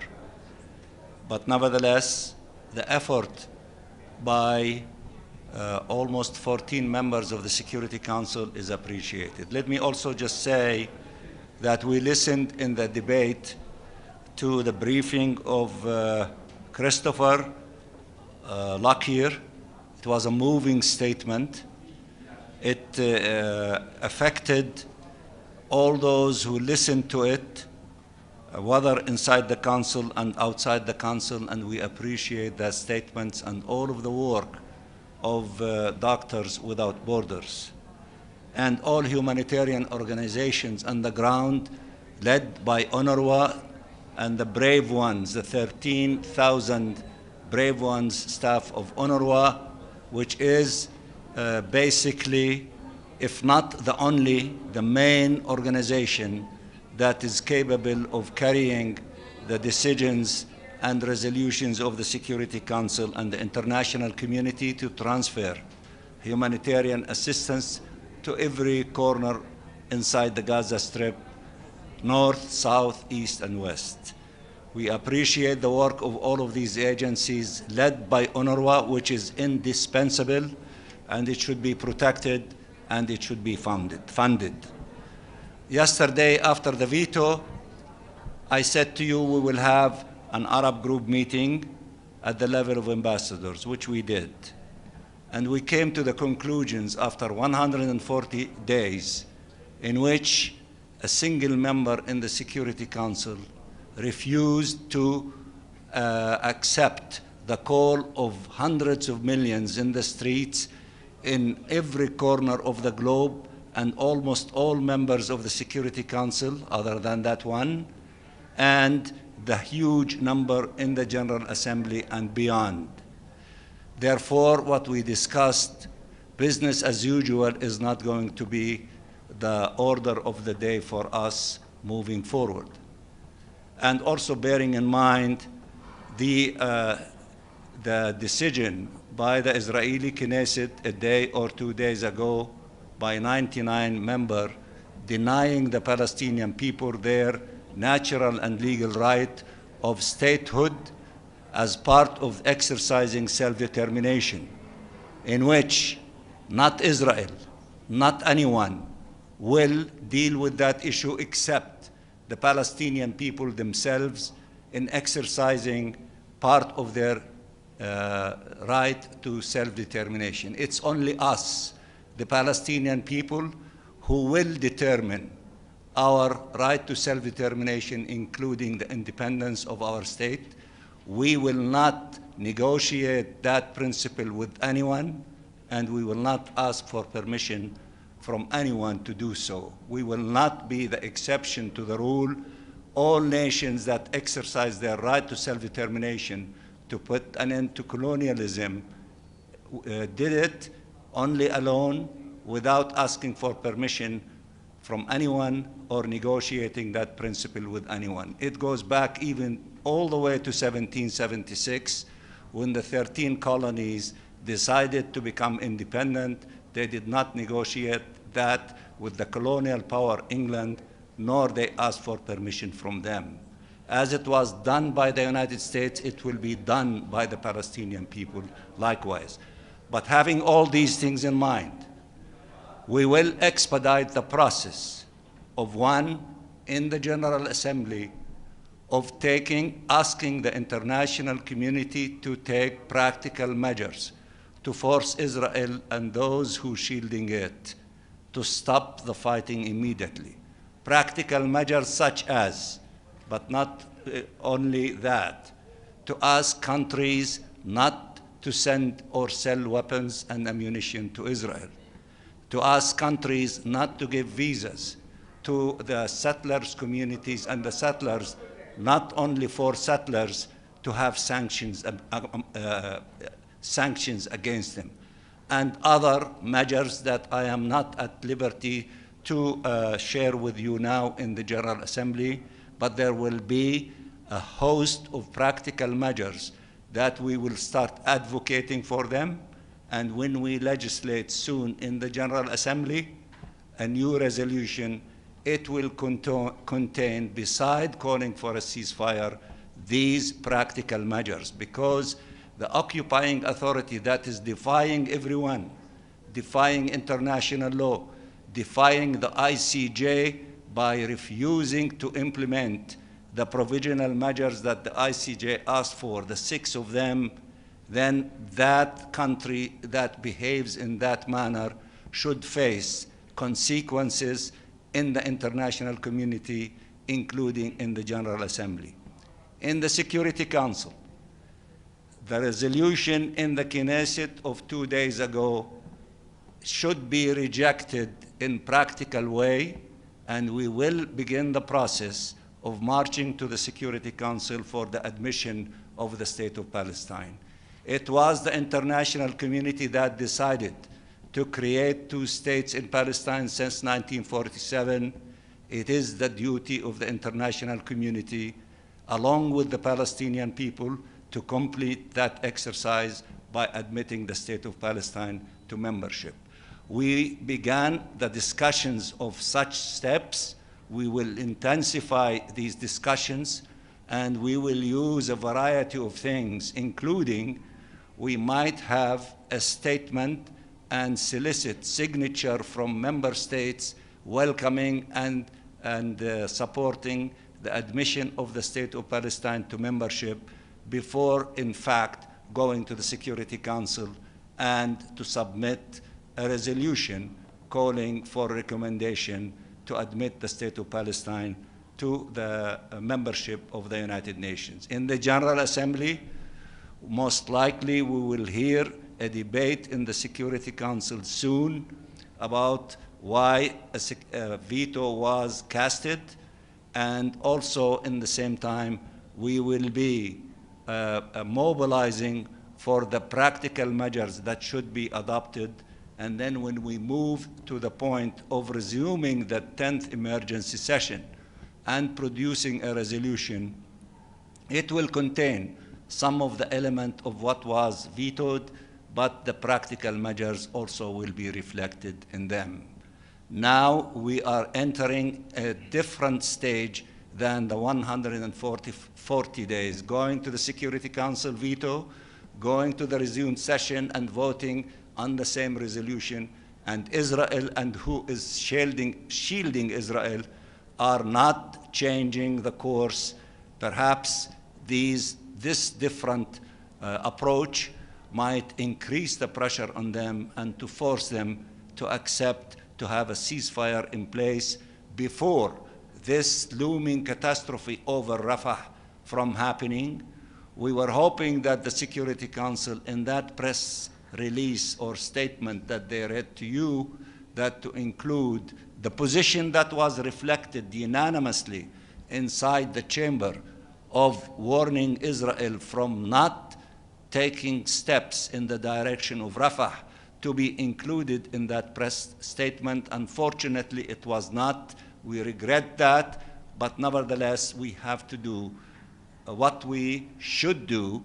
It is different than what we've been doing so far in order to save Rafah from that looming catastrophe and in order to have a ceasefire in place immediately, because only ceasefire would allow for all these things to happen. Thank you. If you have questions, I'll be happy. Edith, and then you know you're next. Thank you, Mr. Ambassador. A couple of follow-ups. First, is there any you seem to indicate a timeline of this new resolution in the General Assembly for after the U.S. Is required to appear before the GA to defend its veto. Is that correct, and will it happen soon after? And in this new effort to go and get support for full Palestinian membership of the United Nations, how long a process do you envision for that? And in your eyes, is the U.S. resolution that was circulated a few days ago, is it alive? Is it negotiable? Is it dead? I'll start from the last one. I think that the United States were forced to put something on the table which is a signal of changing course from waiting until the diplomatic parallel effort, including Egypt, Qatar, United States, and Israel, to produce an agreement on the exchange of prisoners, hostages, and so on and so forth. It seems now they are changing that course because of the massive pressure on them from everyone, including the 14 members of their colleagues in the Security Council. That is the signal. And perhaps it could be a signal of trying to gain more time through the negotiation in that text, with the hope of seeing different results of those who are negotiating on the parallel track on the hostages and the prisoners. But be it as it may be, the effort of increasing the pressure has to intensify until the agreement on ceasefire immediately to take place, because everything else is depending on an immediate ceasefire, as you heard from Dr. Christopher, Lockyer, and all other, representative of humanitarian agencies, including the SG. Regarding the other issues, everything will be in parallel at the same time. We will listen to the debate in the Security Council, in the General Assembly, and mobilizing to see the reaction of the larger number of countries in the General Assembly in the direction that I announced measures. Now, it is conceivable that we might, before even reach that, if we feel that it is needed to resume the 10th emergency session, we will. It is not that the 10 days and then the 10th emergency session, it could be that way, but we will be observing everything as things unfold, and we reserve our right to execute any one of them as we see fit and needed. With regard to the admission was triggered now because of the abhorrent decision taken by the Knesset 2 days ago. Our original thinking was to put an end to the war first in order to move into the other files. Since they pushed the envelope now and challenged all of us, instead of obeying the provisional orders from the ICJ, they are going further of denying us the right to exercise our self-determination, including our right to statehood.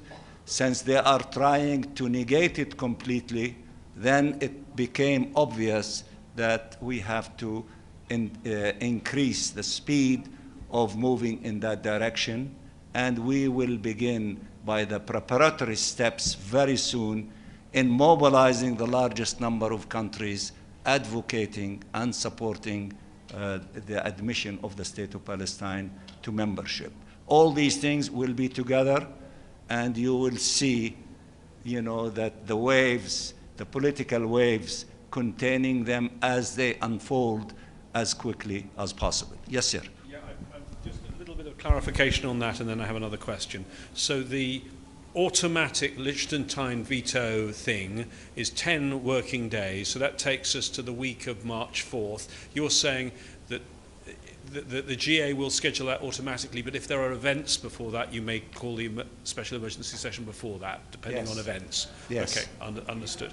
And in terms of the GA and your plans for membership and going to the Security Council, would you call for a vote in the GA to show that, you said statements, will you call for a vote in the GA to show the strength of feeling in the wider membership that Palestine should be a member, or is it just individual country statements? How would that work? It depends on the timing, but what we might take is to possibly develop a statement and to start seeking signatures of member states to endorse that statement, calling for admission of the State of Palestine to the United Nations. If you remember one time, one of our resolutions in the Security Council, we asked for co-sponsorship from the membership from outside the Security Council, and if I am not mistaken, we crossed the 100 co-sponsorship as a form of maximizing the pressure and the preparation and the support for what will take place later on. So all these things are on the table for us to consider moving at them at the same time. And if we move to a General Assembly resolution, not within the, before the 10 days, if we need to, we might reflect that idea as well in that resolution. Ambassador, just quickly on the Security Council statement that you saw the President read with the other representatives here. As you say, it did not mention Rafah. Do you know why it did not mention Rafah? Do you know which member was opposed to that? Because, of course, the US, in their new resolution in OP3, they say Rafah offensive should not proceed. So I'm interested if it was the US that objected to that being in the statement, given the US does have that position in their draft resolution. I don't know, but I was expecting from you to ask that appropriate question to the President of the Security Council. Yes, sir. Thank you, Ambassador. The President of Brazil recently compared what's happening to the Palestinian in Gaza or what the Jews suffered by the Nazis and Hitler. What do you think about that comparison?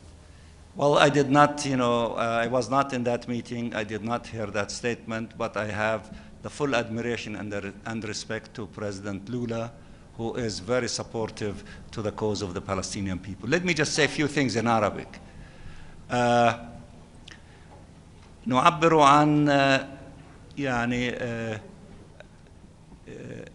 اعتراضنا وعدم ارتياحنا على هذه الرسالة التي قرأتها رئيسة المجلس الأمن البيان الصحفي نيابة عنهم لعدة أسباب، من ضمنها عدم التطرق إلى تحذير إسرائيل من عدم الإقدام على الهجوم على رفح، والخطر من التهجير القسري ل1.5 مليون فلسطيني في رفح إلى سيناء، حيث أن هناك إجماع في مجلس الأمن حول هذه المسألة، لكن ذلك لم يتم. بالرغم من ذلك حصل اجتماع مهم للسفراء العرب البارحة بعد الظهر بعد الفيتو الأمريكي لمشروع القرار الذي يدعو إلى وقف إطلاق نار، والذي قدمته مشكورة الجزائر، وتم هناك تبادل الأفكار الأولية على ضرورة اتخاذ خطوات مختلفة ذات طبيعة عملية عما أقدمنا عليه حتى الآن في 140 يوما في محاولات مضنية في مجلس الأمن والجمعية العامة لوقف إطلاق النار، ولكن هناك عضوا في مجلس الأمن لم يستجب إلى هذا الطلب بعد. لذلك سنقدم في مسعانا في الجمعية العامة ليس على اعتماد القرار الذي عطل في مجلس الأمن فقط، وإنما سنضيف عليه مسائل عملية عديدة من نمط دعوة الدول إلى عدم بيع أسلحة وتسليح إسرائيل وإمدادها بالذخيرة، من نمط أن التعامل مع المستوطنين دون إعطاء أي منهم تأشيرات سفر لأي دولة، وليس اتخاذ خطوات عقابية ضد 4 أعضاء من المستوطنين كما فعلت بعض الدول، وخطوات عملية أخرى ندرسها وسنعكسها بشكل ملموس في مشروع القرار الجديد الذي سنقدم عليه في الأيام القليلة القادمة. بالإضافة إلى ذلك، ونظرا لما أقدمت عليه سلطة الاحتلال الإسرائيلي في الكنيست قبل يوم أو يومين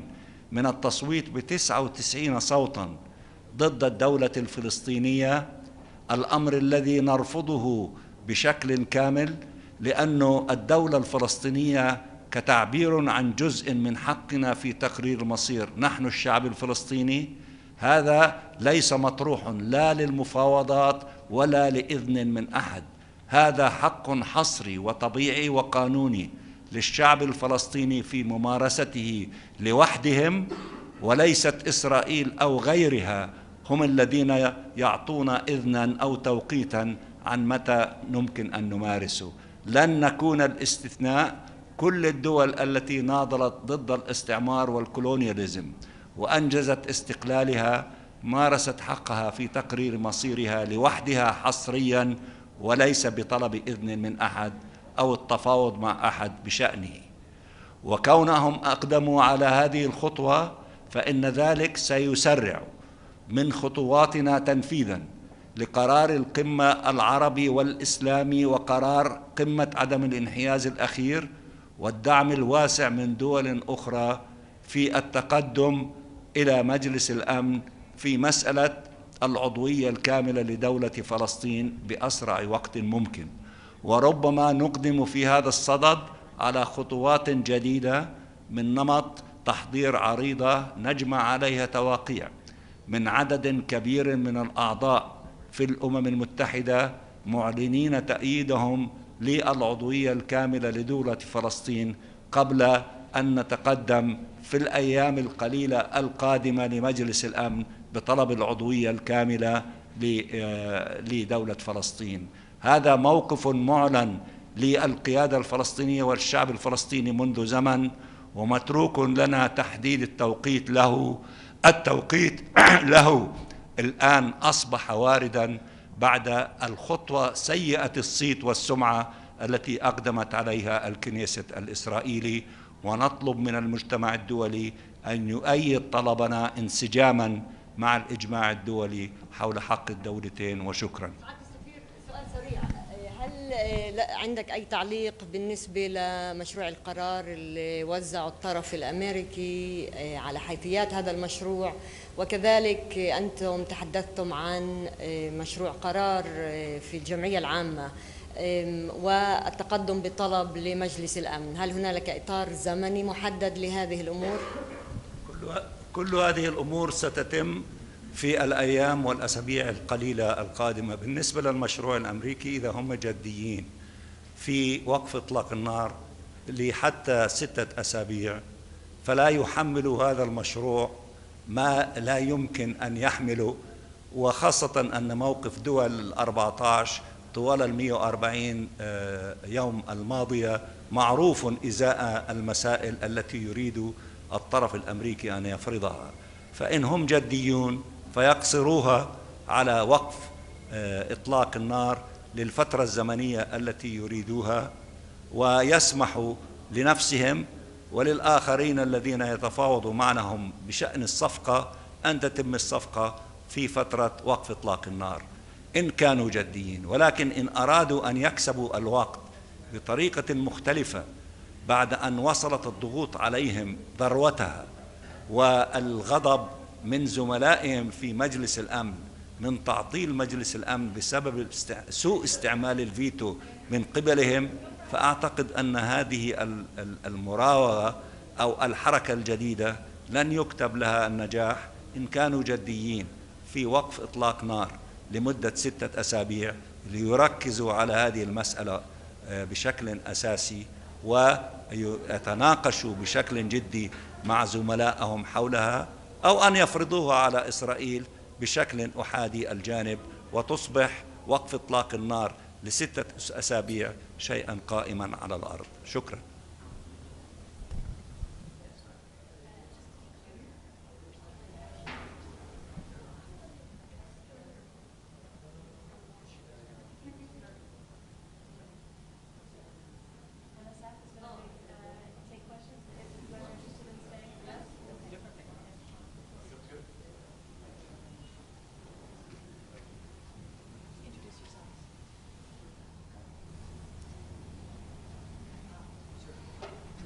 Hi, so my name is Chris Lockyer. I'm the Secretary General for Médecins Sans Frontières. And my name is Rémi Carrier. I was the emergency coordinator in Gaza for the past 5 weeks, and I just came back from Gaza over the weekend. Hi, my name is Ibtisam Azem, Al Arab Al Jadid newspaper. I have 2 questions. First, since you came back from Gaza, if you could elaborate on what you saw and what, I mean, we saw the news, but if you could elaborate more. And the second question, in your remarks to the Security Council, you talked about the fears that your colleagues on the ground are having because of your statement today, that there will be maybe also repercussions or whatever steps against them more than you already facing and the bombing. Could you elaborate on that? Thank you. Sure. Our staff are living in fear on a daily basis, and what I talked about in terms of the incident that happened 2 days ago is an acute and contemporary example of that. We've had multiple incidents, as I said, in terms of we've had two incidents now where our staff shelters have been hit. We've had our convoys attacked. We've had bombs into our hospitals, and so I think it's only natural that the people who are staying behind, working every day for our patients, are seeing this fear. They're seeing this pattern, and they're terrified on a daily basis.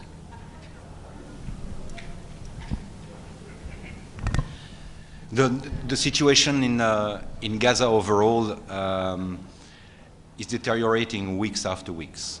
I think aid is not entering at the level it should.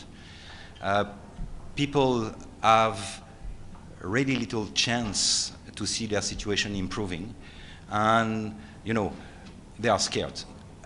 Today there is no safe place in Gaza. There is a big part of the country that is not accessible.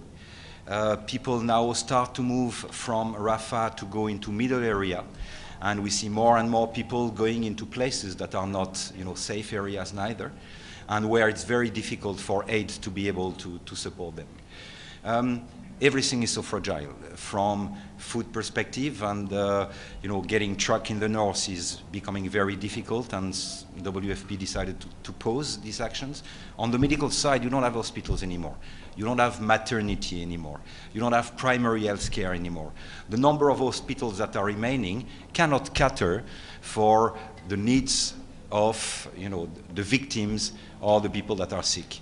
Cancer people, you don't hear about them anymore. Where are they? If you are a pregnant woman and you have to go through a cesarean section, today, 4 hours after, you have to go back home. There are no beds. Having a treatment like diabetes is nearly impossible. They have to reduce the number of hours to treat a diabetes patient because there are not enough treatment available. Supply chain is, of course, a big problem. How can we get, you know, these 2,000 trucks that are at the border to come in with the essential goods for this population? How can we scale up these activities? So this is the only hope for the people, is a ceasefire would allow them to rest, to sleep, and to get proper treatment. Yeah. Could you just tell us how long you were in Gaza? I've stayed 5 weeks there. And it was just in the south, or were you able to go everywhere? So no, going everywhere is not possible. So we were located with our projects mainly in Rafah, but we were supporting the hospital, Al-Aqsa Hospital, which is in Dar el-Bala. Hi, Colin Lynch from DevEx. Can you give us some sense of, there's been a lot of discussion about suspension of funding from UNRWA. For UNRWA, I mean, they handle the primary care, not the tertiary care, but you have any sense whether that's having any immediate impact on the situation on the ground? And also, there's been a push by Israel and the U.S. to supplant a lot of the functions that UNRWA carries out by other UN agencies, WFP, WHO. Is that an issue that you guys, I know it's more of a long-term issue, but is that become a problem? On daily basis, I don't think that a lot of humanitarian organizations could function without the services by UNRWA. Simply, you need fuel, it's UNRWA organizing that. You need storage, they help you with the storage. So a lot of the services that, you know, everybody is receiving is because, you know, UNRWA is functional today. I don't know, in this present situation, who could be able to hand it over and to make it work as they are.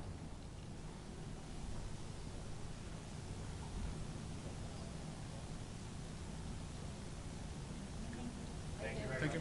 Thank you to you.